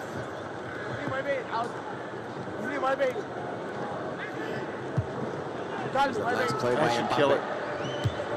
Headed by Varane for Griezmann. There's your whistle. We got intermission, halftime, break in the game, potty break, whatever you want to call it. We got it. And the stars of France, Rob, have come up empty in the first half, but so has Denmark. No score, but a good soccer. Hey, Angela. Paul, where's Paul? Paul, do you know what Angela's new nickname is? I love that nickname. One of my favorite Disney characters. The 2022 FIFA World Cup halftime show halftime on show. FS1 presented by Verizon. 11-0-0 halftime scoreline we've already seen at this World Cup. Rob Stone here with you. And coming up on the Verizon halftime show, we'll show you some of France's missed opportunities. We'll give you an update on the U.S. as they begin prepping for Iran. And we'll tell you what's on the line for Messi and Argentina in tonight's showdown later with Mexico. A little bit warmer than it's been recently here. Just double check and make sure. Doha night. Still wait for things to heat up, though, inside Stadium 974 tonight. 0-0 at the break. Ah, humbug. My signal is totally ghosting me. You need a better network. 'Tis the season. Some of these same crazy commercials.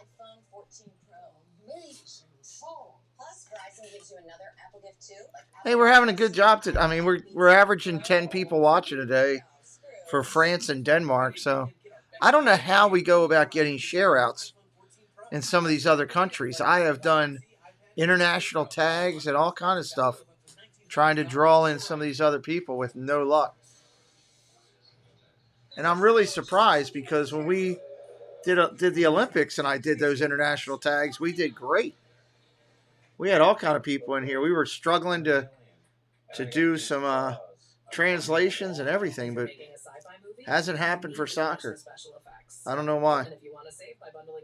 I don't know if maybe the viewership in those countries, maybe because, you know, soccer is growing so much, maybe they're showing a lot more of the video coverage over there. I don't know. It's kind of crazy. I fully expected we would see some share out a little bit into some of these other countries. But, hey, it is what it is. May have to do with, you know, what maybe some countries don't use YouTube as much. I don't know. Don't know. All the dogs are up here now. Come here. Hello. Good morning.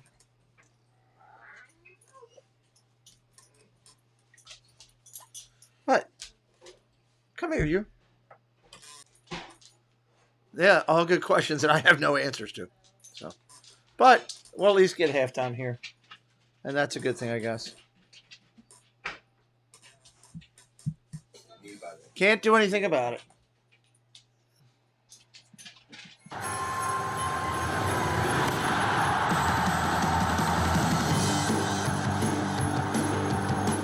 I do not know what my breaking point is. That's what I'm here to find out. Greg, I'm pulling for France on this one. I took them in a pool thing this morning on one of the sites. I took them and I took Argentina, so we'll see if they pull it out. I don't know. We will see.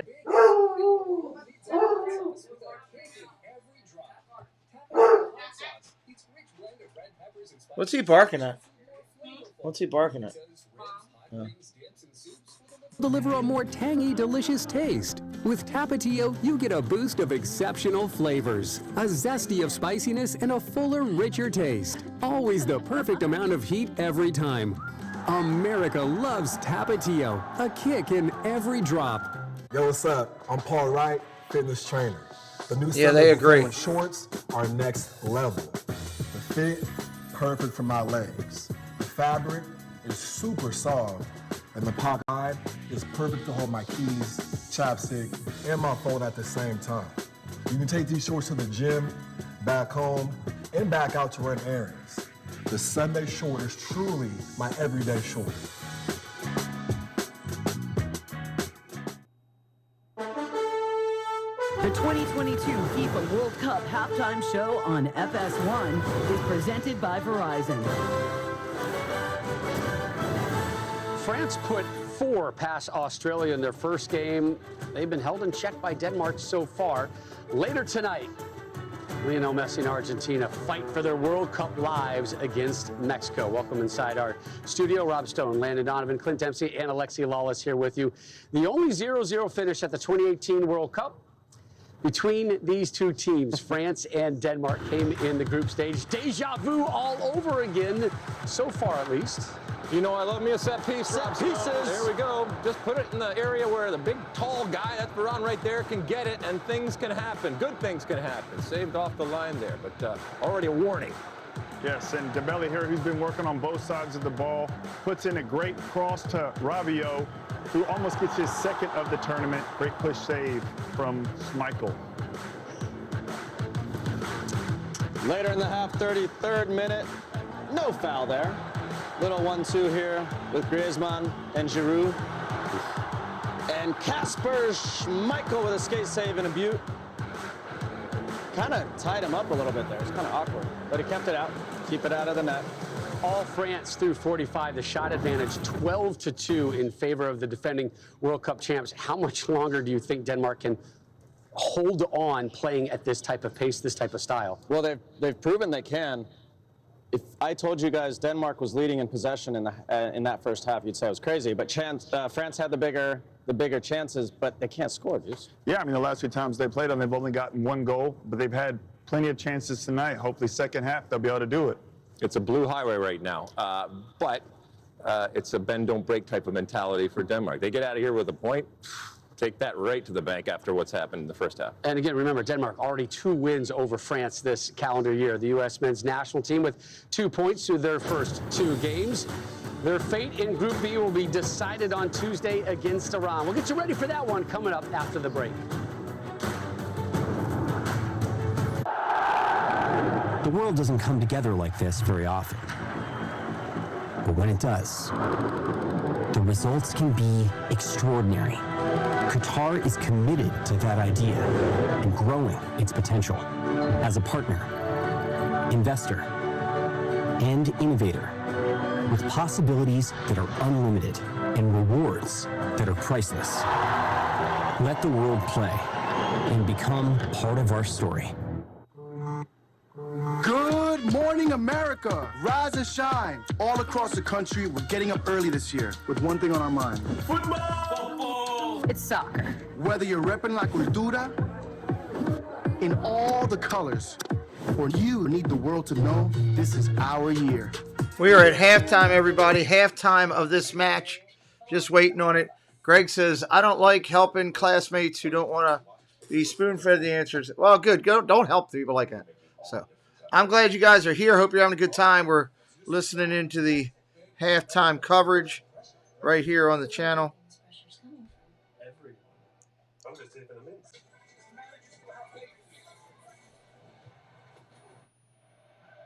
So much pressure.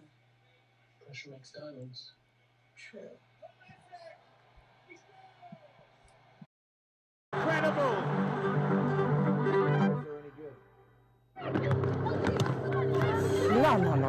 No. Face the fact. Mbappe will destroy Ronaldinho. Ronaldinho will beat him for sure. Okay, you know what? What if we Create a multiverse. and have them play against each other?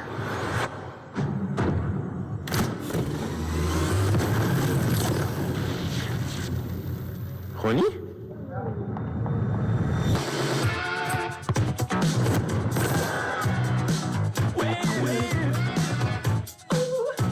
What about Ronaldo? Cristiano Ronaldo. Come on, guys.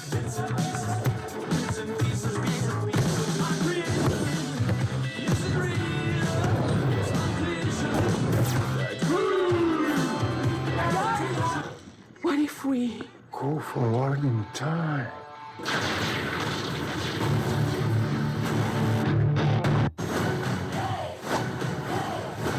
Puss in Boots. The legend will never die. You are down to your last life. Oh no! Legend tells of a wishing star. That star could get me my lives back. The wishing star is in the dark forest. 1, 2, after you. Wait, what? Dog? Still alive? Let's go find out. Puss in Boots. Only in theaters. Rated PG. Gillette presents the Gillette Labs with Exfoliating Bar, a razor designed to take the hassle out of your routine with effortless shaving and one efficient stroke. The bar and the handle removes unseen dirt and debris that gets in the way of the blades, so nothing gets between you and a quick and easy shave.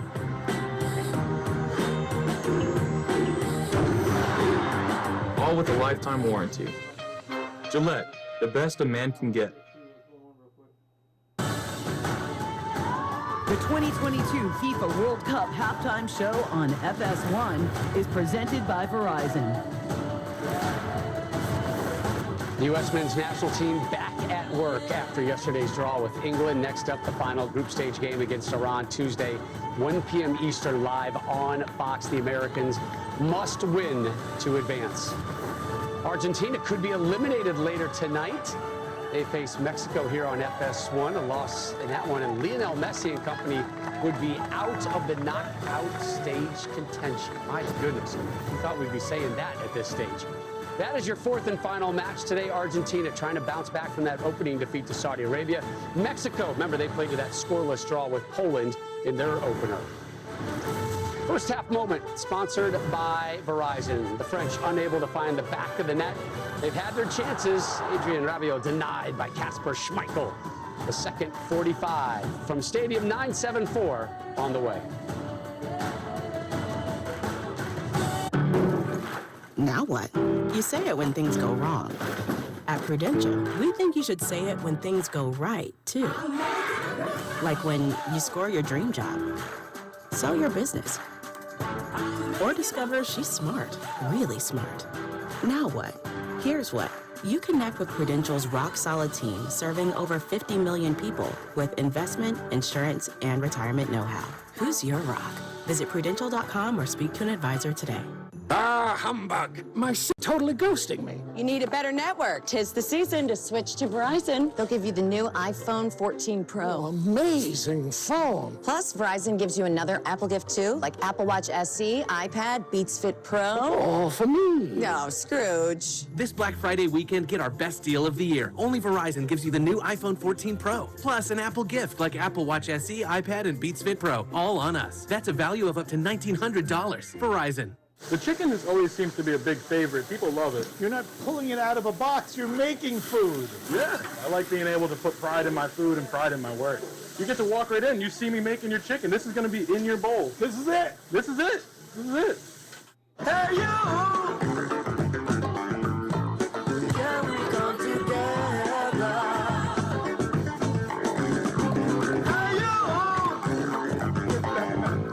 Hey, New Balance. What you got now?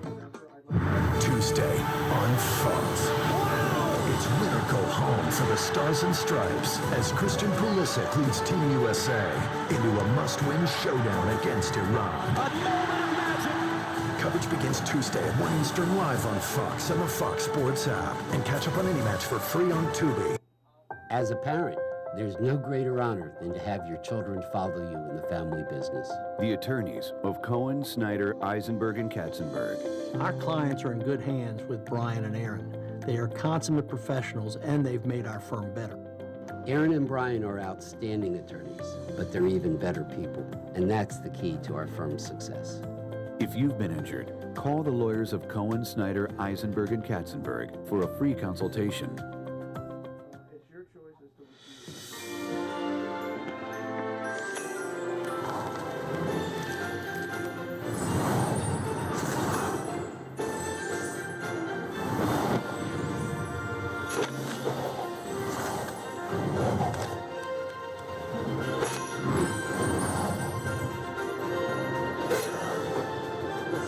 Scratch-offs from the Maryland Lottery. Must have left them in the car. They're sure to make spirits bright.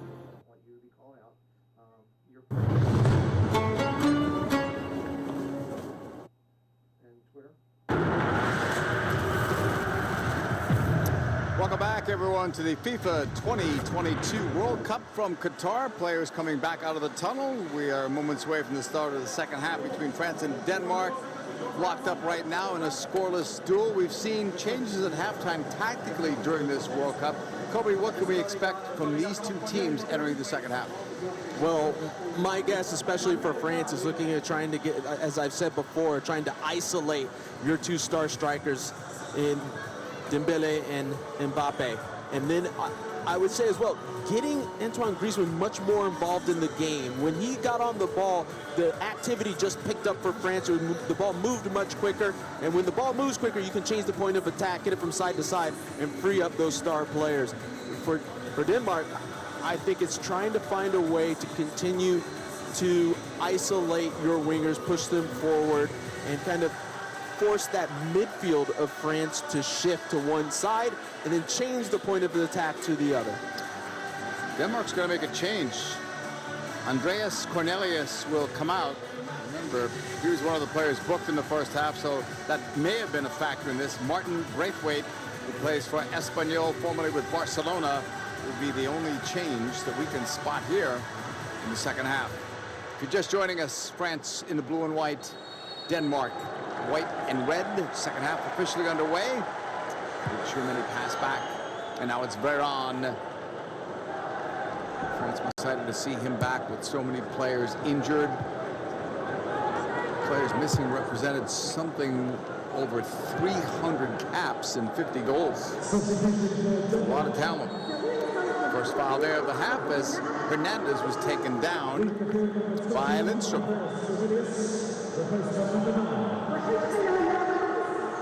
It's played back from Meccano to the middle. Varane has been steady in his return. The turnover into space. Varane cuts that off. Kunde going wide on that right side. Dembele had a good first half. Towards the middle. Has options. Finds one there. It's Mbappe. All right. Into the box. Angela's ordering Christmas gifts for me. Thank you, Angela. We appreciate also that. waiting for it. Second half is starting like the first half. Find Dembele. Angela, you forgot to get your Funko. I forgot to give that to you. Preston gave me a hard time last night about that. Receives the ball. It's still sitting here behind me. Classic touch. And be able to just pull that one and keep that one in bounds. But then he goes at the left back, goes at the defender, and then they look dangerous. So it's a little bit of what we expected. Get that ball wide. Get into your talents in Mbappe and Dembele and really let them just try to drive 1v1. And then at some point, you've got to get, like I said, Griezmann much more involved in this game. Strongly by Hernandez, up for Griezmann. It's an easy call to make inside the circle. Griezmann fouled by Eriksen. And this is what we've seen for Griezmann and what's been difficult for him to get involved. There's always somebody around him.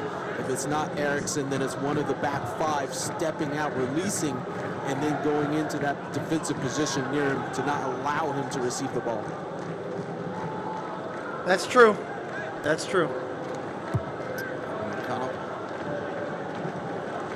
Chouameni to the right.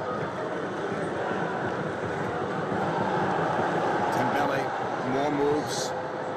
Rabiot overridden on the ball. Can Denmark break? Lead pass. Closer to Hernandez than Lindstrom. It's a great defensive recovery from Hernandez. He was actually about 5-10 yards up the field, but just started tracking back and was able to pick that up. Never gave up on it. It was played out wide. Denmark on that left side will play it inside. Bounces wide of Hugo Lloris.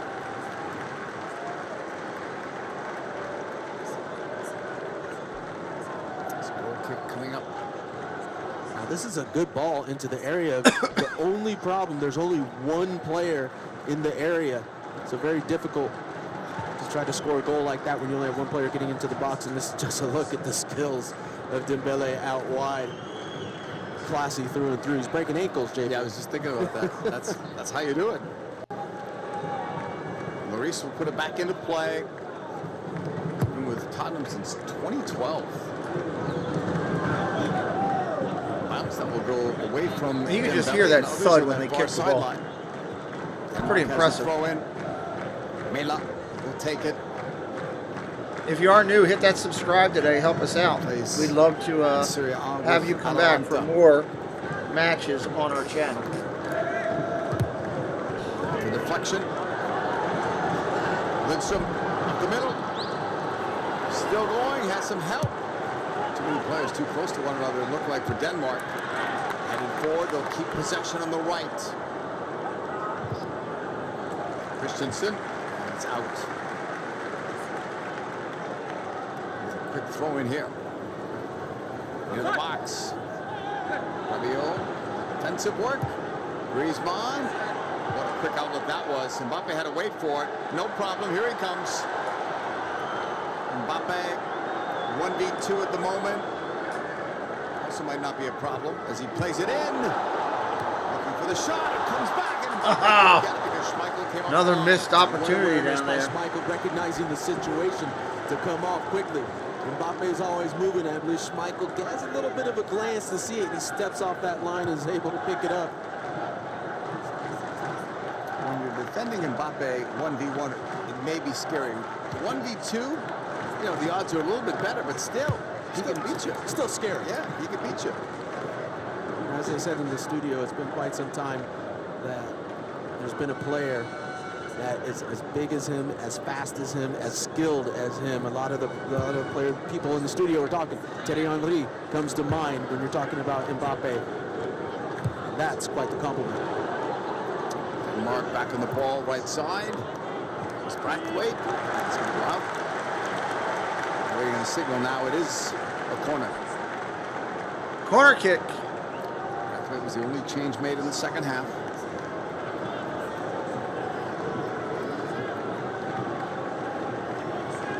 Their time with this. That was the last play where France was on the attack.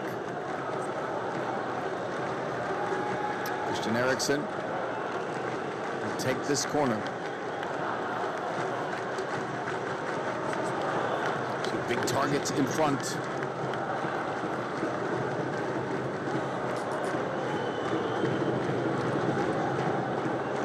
Eriksen drives it all the way across, headed up. Lloris off the line, grabs it. That guy's really good at jumping out of that box to grab balls in the air. But it's not on, so he'll just keep it. Yeah, that's actually a great read by Lloris. As that ball goes to the far post, he doesn't bite and start running to that near post. He stands centrally, so when it comes back across, he's able to jump off that line and pull it down. And France has definitely had more missed opportunities this Rabiot game. from Hernandez. USMNT. Side, Real Madrid used to play with 12-2 shots on goal advantage right now League for France. This summer. 12-2. Meccano. This is 9th international appearance for France. The 10 players returning from the last World Cup, and probably because of injury, Kobe, they've had to get a bit younger here too. That's not a bad thing. No. Many's only 22, Meccano's 24. I mentioned Mbappe, 23, and already a start. A lot of coaches make a conscious decision to get younger. Flag, it's an easy one to raise there on Antoine Griezmann.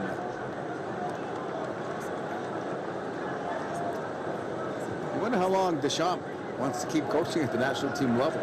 I mean, to have this many cycles. Third World Cup. He's been doing this for really over 12 years. As long as he keeps winning. Yeah, well, yeah. That helps, right? Yeah, that makes it a lot easier to make the decision. Help. Nelson, down the wing. Denmark looking for something there on Mela's side. Dembele. Mbappe makes a time run. Mbappe going for it. Schmeichel read it all the way and clears. And that's it once again. Almost had a breakaway. Schmeichel just being very aware, keeping one eye on Mbappe and seeing what they're trying to do in the attack. So in his regular position where he's right around the 18, he's actually stepped up a little bit higher for any of those through balls coming.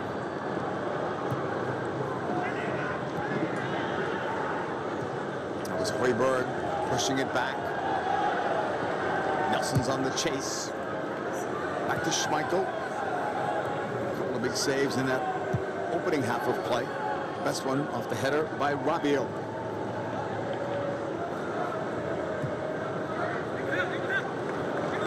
Christensen holding there. Andersen into the middle. Eriksen. Højbjerg was calling for it. Now Now it's played wide to the right side. Damsgaard. Quick turn, but the ball is going to be knocked out of play. Both sides think it's theirs. It's going to be a corner.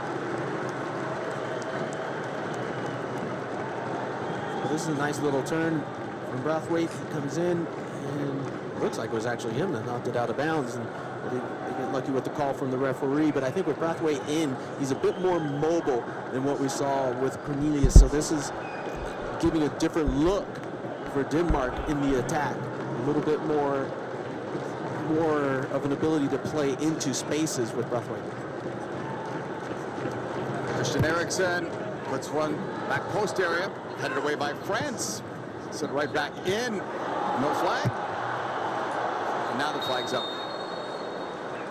Flag was delayed, but it was an offside. I was going to say, that guy was giving the ball point-blank range. This is always tough for defenders, and Braithwaite definitely in an offside position, but the flag still comes up late, but the defenders have to react, and they get into a decent position to block that shot. Last match of today coming up, big one, Argentina and Mexico. Lionel Messi trying to keep his World Cup dream alive. Right after this one on FS1. If Argentina loses that game, they would be eliminated in the group stage with one game still to go. Huge disappointment, especially for those who picked Argentina to win it all. Ball is deflected into the box and cleared away. Intended for Mbappe. Of course, if Argentina does win, who knows? They could still advance and go far in this tournament. Mbappe slowed down. Doesn't matter. Here he comes. Kylian Mbappe on the move. Full speed ahead. Shot taken. Oh, save. Hands of Schmeichel. Corner, France. Yeah, very interesting in that attack. First off, the strength of Kylian Mbappe on the turn. That was exceptional. I think we would have seen a lot of people go down right there. That's a foul, but Mbappe stays with it, continues with it, and then you see the separation. Then you see the pace as he just leaves his opponent behind. Now, for me, it was a nice save. I'm not sure what he goes. He didn't really have to move, though. Path to where Mbappe is running to go to goal. He almost hit it right at him. Becomes a little bit of a blockage for him on that shot. Corner from Griezmann, outswinger, cleared away by Denmark. As that ball is going to roll out of play. But clearly France looks most dangerous from the outside, whether it's Dembele or Mbappe. The guy just likes saying that player's name. Olivier Giroud runs in front of the path. Just finding any way to say it again.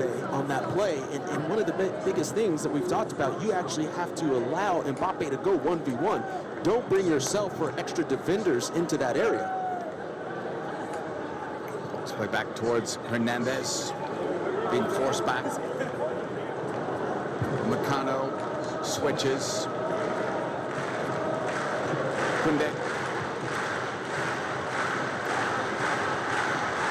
Tchouameni.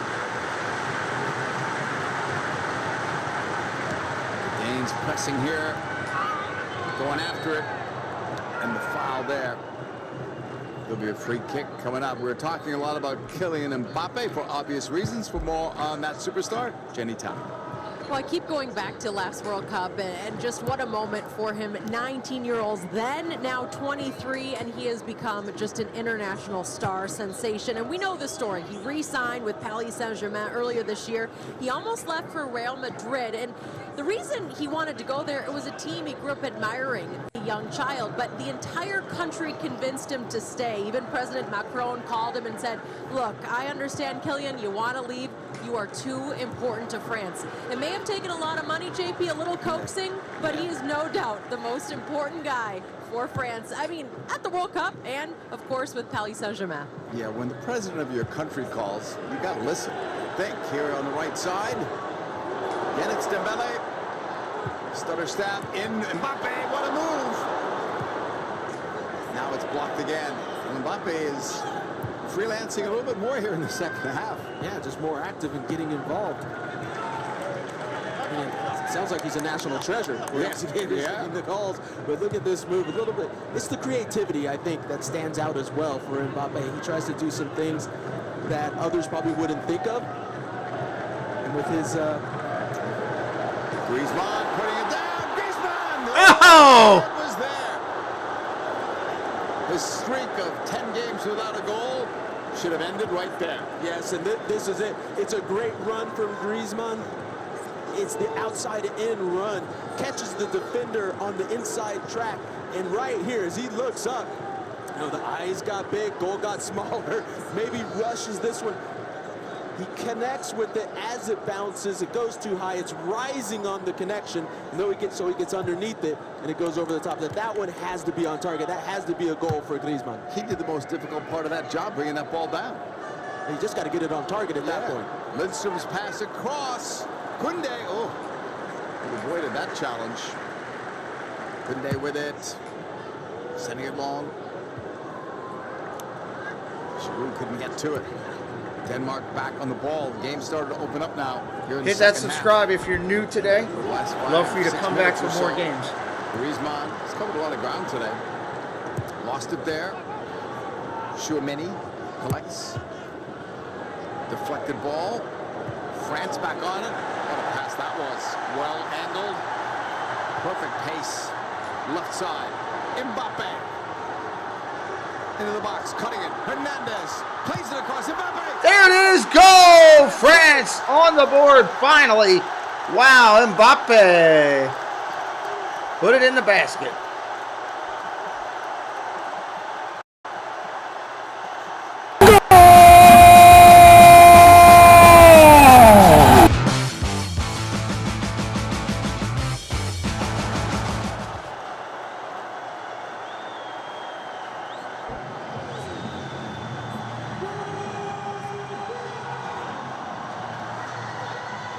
You knew they were going to get it at some point. They've had so many opportunities. That's big. This is just a great 61-point mark. The ball into Mbappe. Nice little touch here. The timing seems perfect, and then it's just bringing back 1-2 combination. Comes right back to Mbappe as he sneaks inside, passes the ball through. Just a pass is all you need to get it on target through traffic. Schmeichel cannot see it until it's too late, and it's gone by him. There's a great view of it. He can't see where the ball is. The ball bounces beyond. Mbappe gets the goal, and France up 1-0. This is what France needed, the first one, to see this game unlocked. All goals, of course, subject to review. Giroud's day is done. He'll be replaced by a very familiar name, last name anyway, in Thuram. Marcus Thuram will come in, making his 4th international appearance.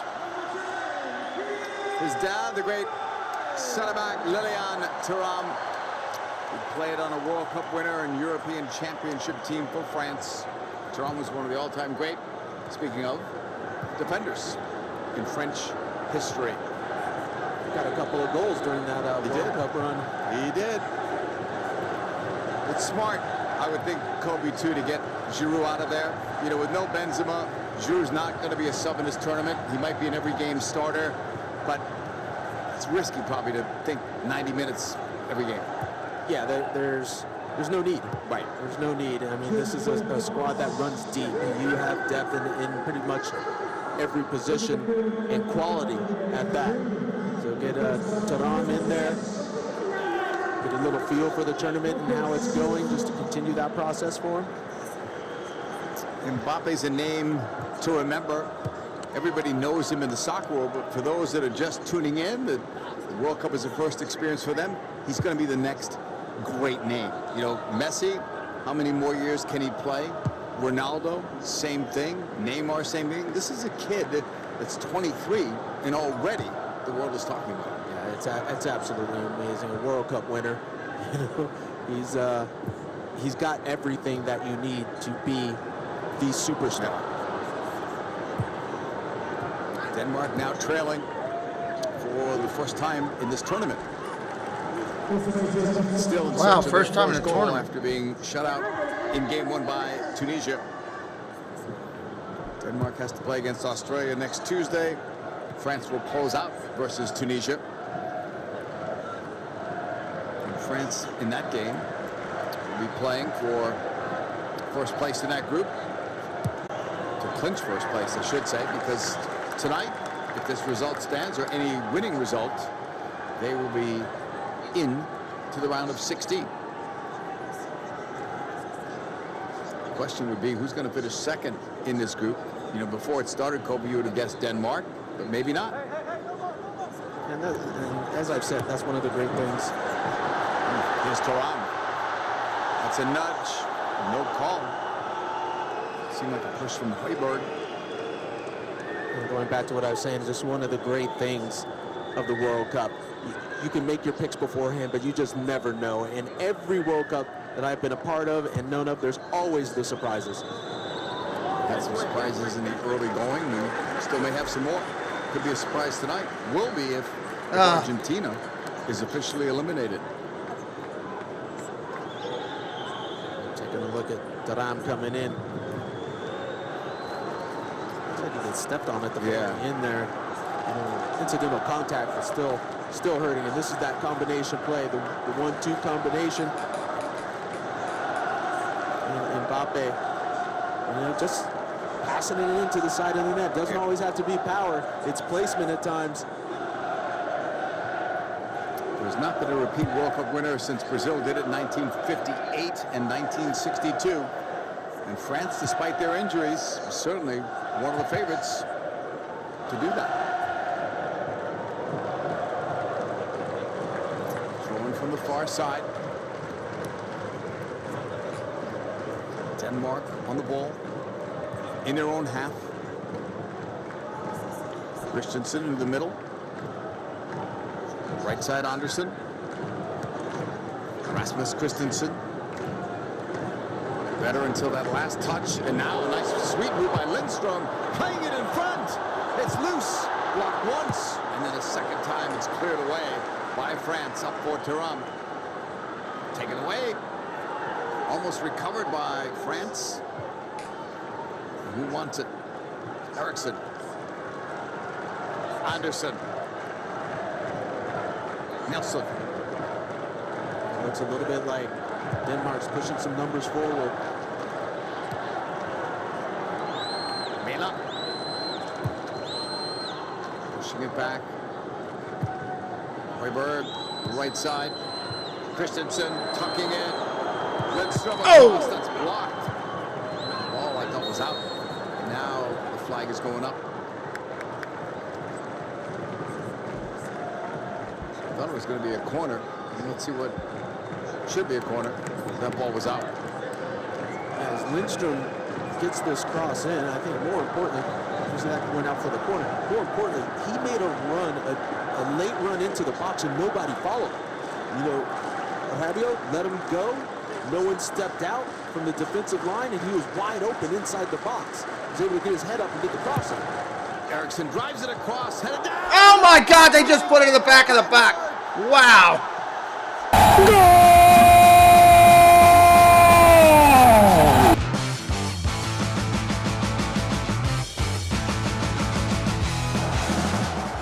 Denmark puts it in. This game is tied. Set pieces. Christensen looked like the one that came flying through. What a game-tying goal. It's amazing how quickly things can change, and it is off of a set piece. Andreas Christensen just gets to the space first. That's what it's all about. It's just about being aggressive and making sure that you beat your man to the spot.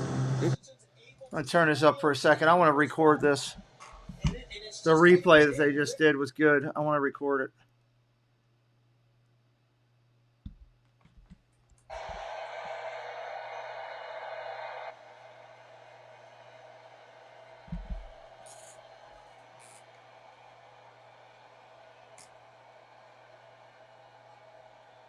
Set pieces, set pieces, set pieces.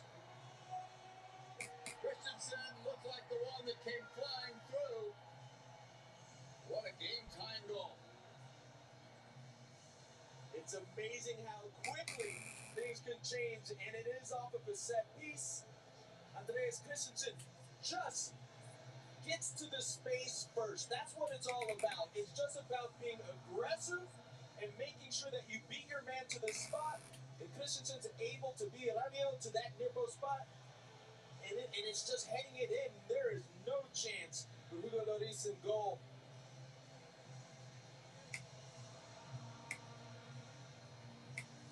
happy about what just took place on the set piece. Probably the biggest guy out there is the one that... All right, that happened quick. That happened quick.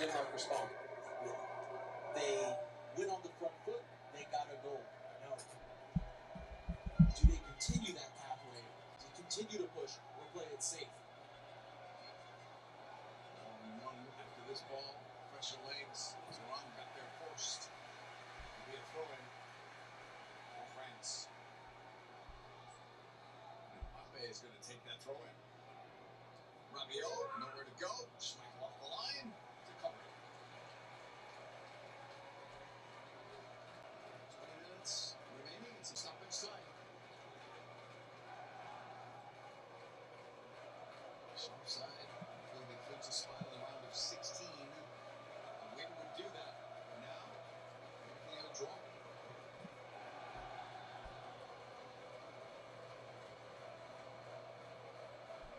Standings show France still on top. This would be a big point if Denmark could get it. Yeah, it is relative. You're right. Ball's turned over. Chauveni. They held up the run. Mbappe gives it back. Chauveni returns the favor. Mbappe drives it in. Right at Schmeichel, too close to him. He's getting ready to make another change. It is Kasper Dolberg. Just got some last minute instruction up near the fourth official as we speak.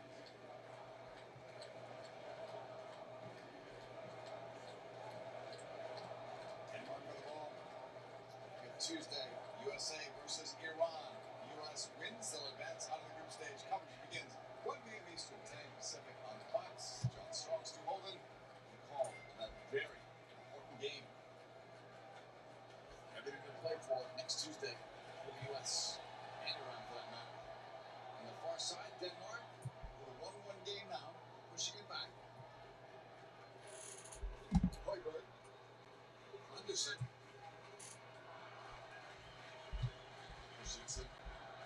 pushing it back.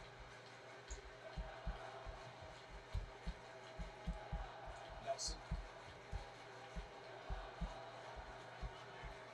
Change so far for each side, so they're comfortable with where they're at the moment anyway. We're getting ready to come in.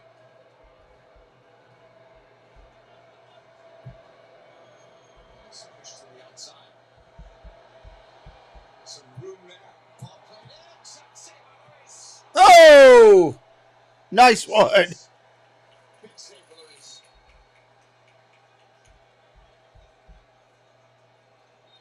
Watch this ball come in. It's once again, it's just a redirection. There's enough power on it to begin with off of the cross, where it's just a connection, coming through from Lindstrom. But Lloris comes up with a huge save, keeping France in this match. A lot of this is just happening with those. This energy just picked up all of a sudden. Wow. Out wide, pulling him out of that central position, so he's behind and late to it. Corner for Denmark. Ball is cleared out. And now gathered back in by the Danes. There's the first touch made by Dolberg. Eriksen. Shot blocked. They recover. Pushing it back. Denmark in their own half. Christensen on the right. Trying to beat Griezmann for pace on that side, and France will have a throw in.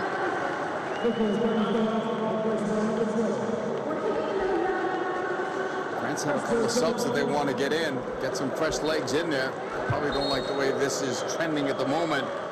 Kingsley Coman and Ibrahima Konate coming in. Konate started in game one, and Varane is coming out. And that makes sense too, Kobe, because Varane hasn't played since October 11th. To think he could go 90 is most likely wishful thinking. Yeah, I think it's probably one of the smart moves. You get a look at him on the night to see how he's feeling, to see if he can give you more, better than just throwing him in there for the full 90, with the possibility that he might have to play in the next game as well, which could lead to setbacks. And Billy, also has come out. So you've got Kingsley Coman and Ibrahima Konate. So like-for-like swaps for both of those players. And as you know, Coman very dynamic on the flank. So it's really a like-for-like.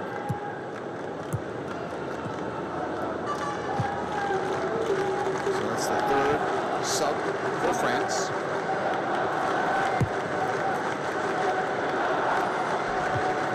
One game.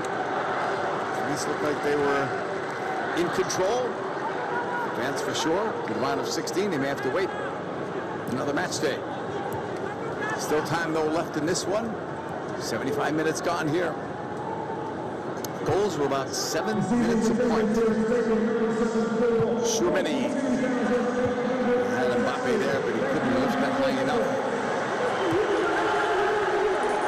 Mbappe, Griezmann.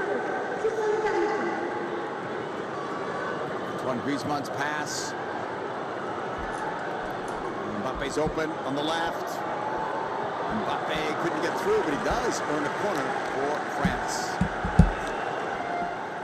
Energy and business is picking up. I like it. Coming up after this move.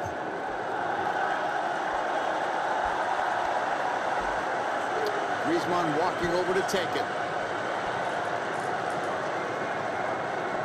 You've got Griezmann walking over to take it. You got Mbappe walking away, throwing his hands up in the air, trying to get that support, the fan support going to lift them up. And the outswinger from Griezmann headed all the way outside. It is settled there. Coman moving it right. Coman wanted it back. Sent in by Mbappe. That's cleared away. France recovering halfway line. And McConnell will get it back.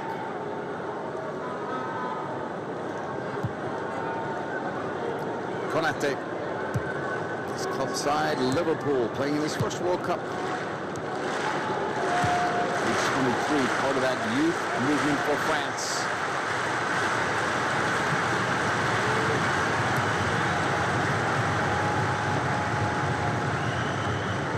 And you find Mbappe again.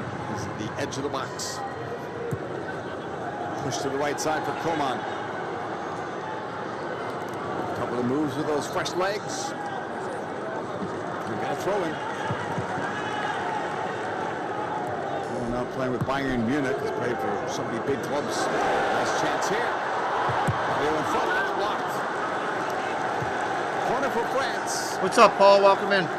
Maybe a little momentum. Maybe. Yeah, starting to feel a little bit. Rabiot getting into a forward position. Gets behind the defense. You can see he tries to see if he can pick out Duran. But the defense, they give a lot of credit to this Danish defense whenever they do get beat behind everyone. It's emergency defending, getting into the right spot. Griezmann ready to deliver. Right to the middle. Oh! What an attempt that was. Coman and others were after it. Tchouameni was the last player there. Yeah, Tchouameni following. Just following it, getting into that space, falls into it. He's fighting the defenders. You can see. I tell you one thing, on these corners, there's always grabbing and pushing and shoving. There is. It's never easy. The Tchouameni gets his head on it, but just can't put it on target. Corner from Griezmann, their fourth. Outswinger. A couple of players missing it. Kingsley Coman. Nice. Setting one up there. Headed! No. Koundé had the opportunity. France keeps attacking. Deflected. Fifth corner coming up. France knocking on the door here. If you are Denmark, you know you're getting worried. You cannot continuously give corner after corner, set piece after set piece. It starts wearing you down.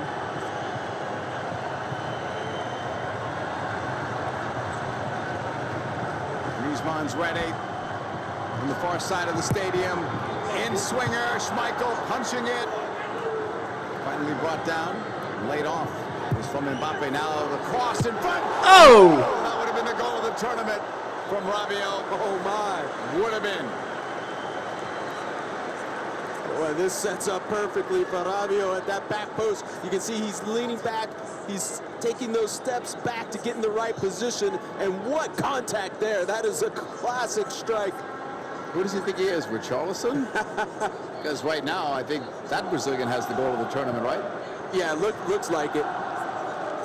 But you know what? Maybe that inspires. It inspires some players to try something. Yeah. Dare to be brilliant. I mean, we just started. Hard to imagine that the goal of the tournament would come in the first few games, but maybe it did.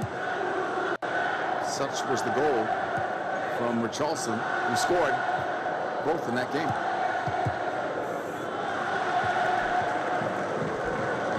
Ball out for a throw-in.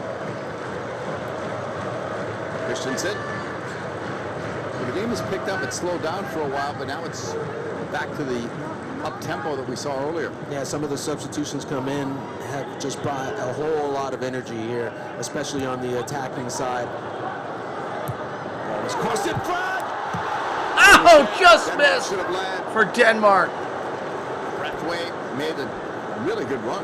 And speaking of, a couple of the subs on the Danish side here is Dolberg connecting with Braithwaite. And it's just enough from Kunde, just enough of a push, a little bit of a shove that puts him beyond that near post so he can't curl it in. Sometimes on defending, it's not about always winning the ball. It's just being in the right position, rushing your opponent so they can't have a clear-cut opportunity. Argentina and Mexico still. That was a rock. Both of those clubs. You wonder what Argentina's response is going to be, Kobe, after that loss. Well, it has to be great. Yeah. And it has to be a situation where they get a victory or they're going to be packing their bags and heading home. And with, I would say, quite a bit of disappointment because there's so many around the world that we're talking about that Argentina team being a team that could win this World Cup. Shermani's the player down. What's up, X? Welcome in. Referee got a card out, but maybe not. Nope. It's his own player. And that's unfortunate. It looks like possibly the knee of Rabiot going into Shermani. France do not need any more injuries. They've had more than their share before the tournament started, even during the tournament. All right, now we're down there. Okay.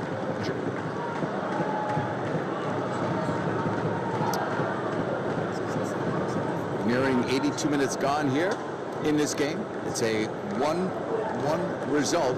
Some stories to follow in our World Cup news and notes. Host nation out after 2 matches. They looked better yesterday, but they are officially out with 1 game still to go. Those 5 scoreless draws, the record is 7, set 4 times. And Kobe, in all of the 2018 World Cup, we had 1 draw, 0-0, and it was these 2 teams. What a difference 4 years makes, right? Yeah. Lindstrom. You wonder with all those early draws, is it because teams didn't get much time to train together during enough their regular season? You would have to say that's at least a part of the issue. It's played back into the Danish half, 83rd minute. Christensen. Chase. Effort by Upamecano. Possession goes to France.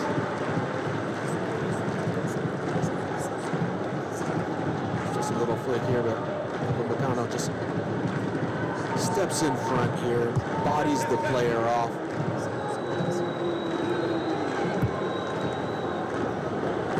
Played back the other way, and Denmark will take it over.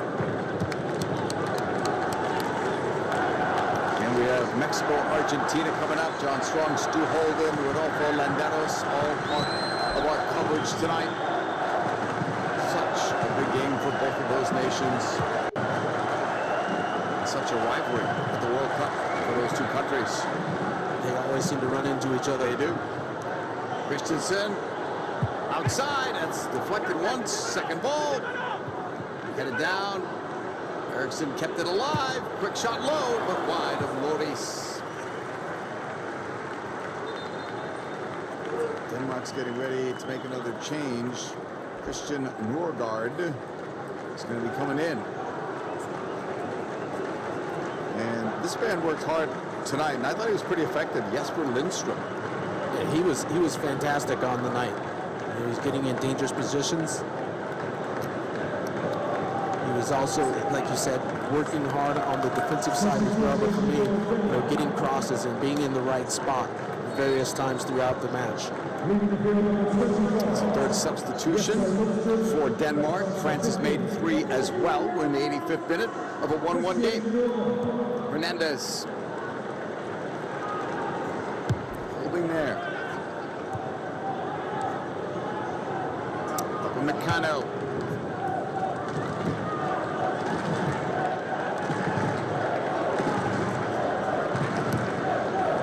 Over the top. France have numbers in the box. Pushed out to Griezmann. Left puts it in.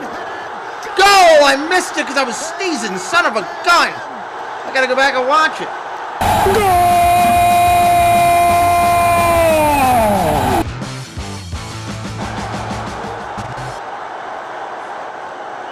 Let me see it.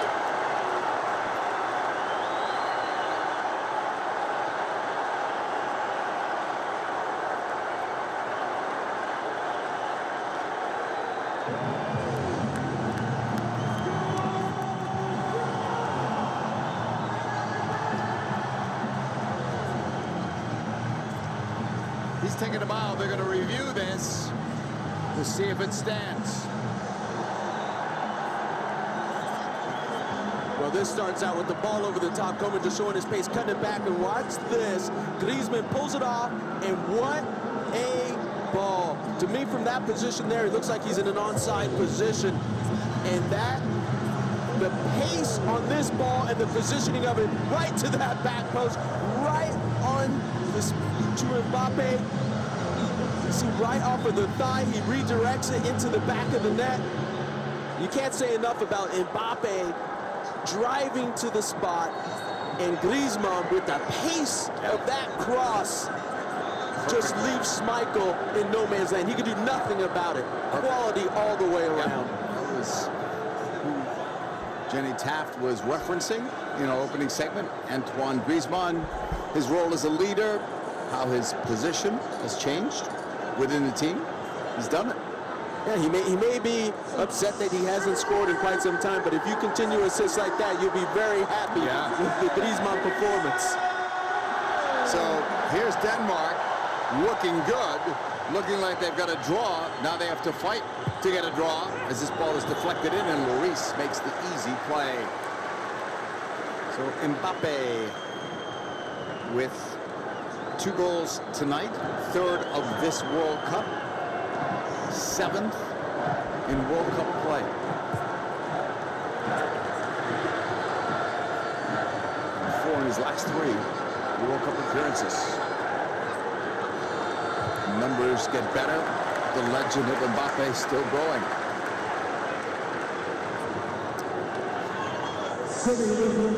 So here's Denmark. Pushing it wide.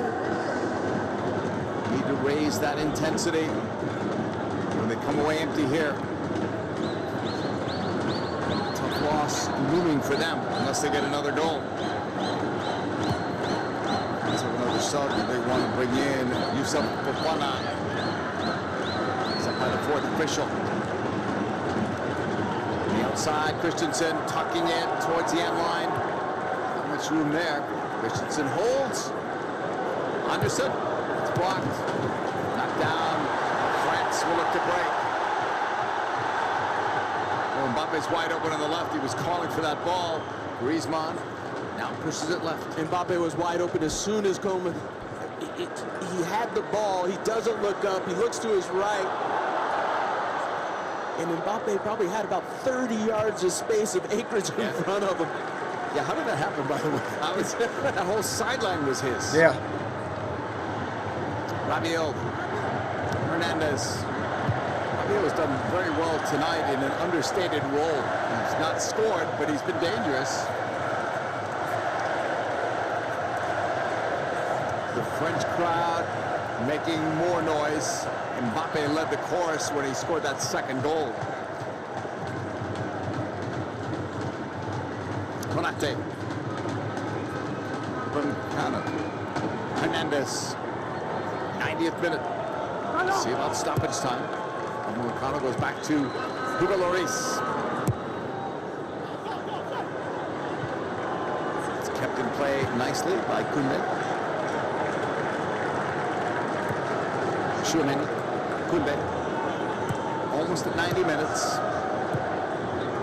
France had the lead thanks to Mbappe. Christensen got the equalizer for Denmark, and then Mbappe again with an electrifying goal. A perfect pass from Griezmann.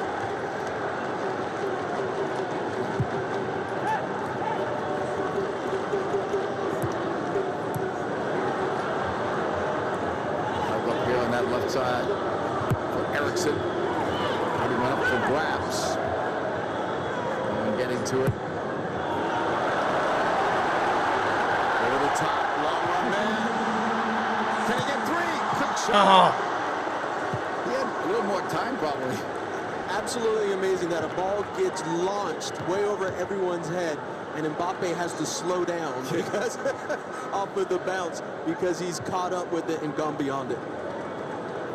6 minutes added on in stoppage time.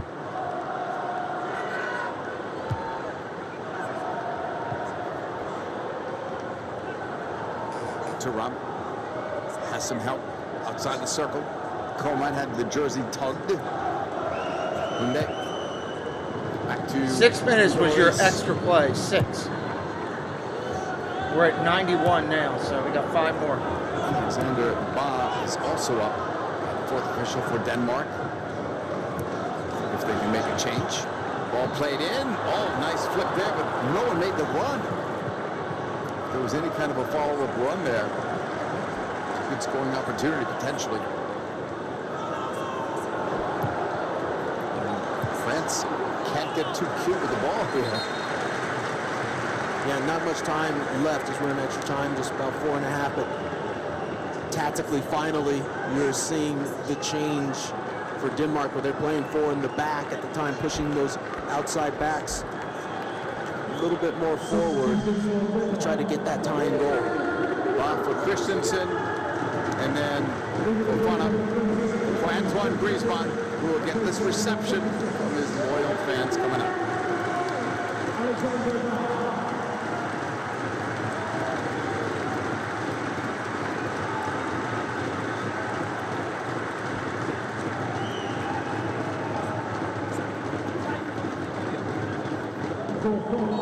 Technology proving that Mbappe was in fact onside. I mean, that one was so close. Colby again. People hate to see what looks like a good goal taken away because of like an inch, quarter inch. But it's happened. Welcome to the new world. Yeah, this is the technology. way the game's played now. Yeah. And you have to adjust. I'll tell you one thing, the ones that get saved by it are probably pretty happy. Yeah. Almost halfway through at stoppage time. Here at 974 Stadium. Ba. Anderson. Danes have given a good effort tonight. If they lose, you can blame that on Mbappe. 2 moments of brilliance. He had some help from Griezmann and others, but it was Mbappe putting on Over the show. under on Mbappe being said from this point to the end of the show is 7. We'll count it down. Denmark still have time here. Forget Argentina, Mexico coming up next. Huge game for both of those nations. Nelson into the middle. Anderson waiting for it, doesn't go to him. Instead, it goes to the right for Ba. Ba on the cut with those. Finally does. Trying to play it across, it's denied and cleared all in one motion. That's why they're moving it. That's Thuram holding it. Dribbles it inside. Nice turn. Thuram still has it. Looks for Mbappe, knocked away. 1. Pushed across. Schumann. To the right for Coman. 5th minute of stoppage time. France with a 2-1 lead over Denmark. McConnell's pass up the middle. Tchouameni.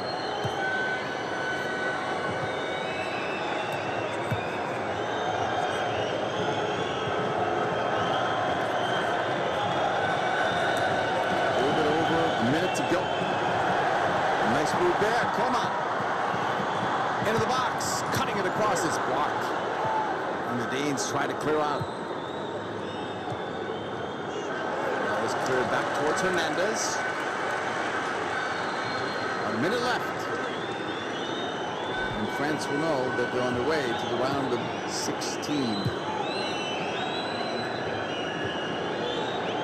Rabiot. Mbappe. Knocked down. 2. Was a foul. And that's not what French fans want to see at this point, or head coach Didier Deschamps. Yeah, especially this late in the match. Having Mbappe take a hit like that, but he's getting up now, so it looks like hopefully just a little bit of a knock, nothing major. It's easy for me to say, but why not take him out? Does he have to play 90? They're up 2-1. Just saying, I know he doesn't want to come out, but just saying. Long for Thuram. That's 3, by the way. Seconds left in this. The Kylian Mbappe show. 4. Was in full force tonight. He's got both goals. Waiting the final whistle. Fans are whistling. But we're not waiting for that one. Long ball played wide right. Headed away. It's going to roll out for a throw in deep. Maybe one more opportunity here for Denmark. All right, Stephanie, thank you. Time is not on their side. Who plays for Benfica. Getting ready. This might be it. Right to the middle. Headed down. Driven. That should be it. It's not the way the Danes wanted to end it. Yeah, not the best way to end that one. You could have passed that one out wide. You had a player that could bring that cross back in. You're thinking after this, once this comes back into play, that may be the final whistle blowing.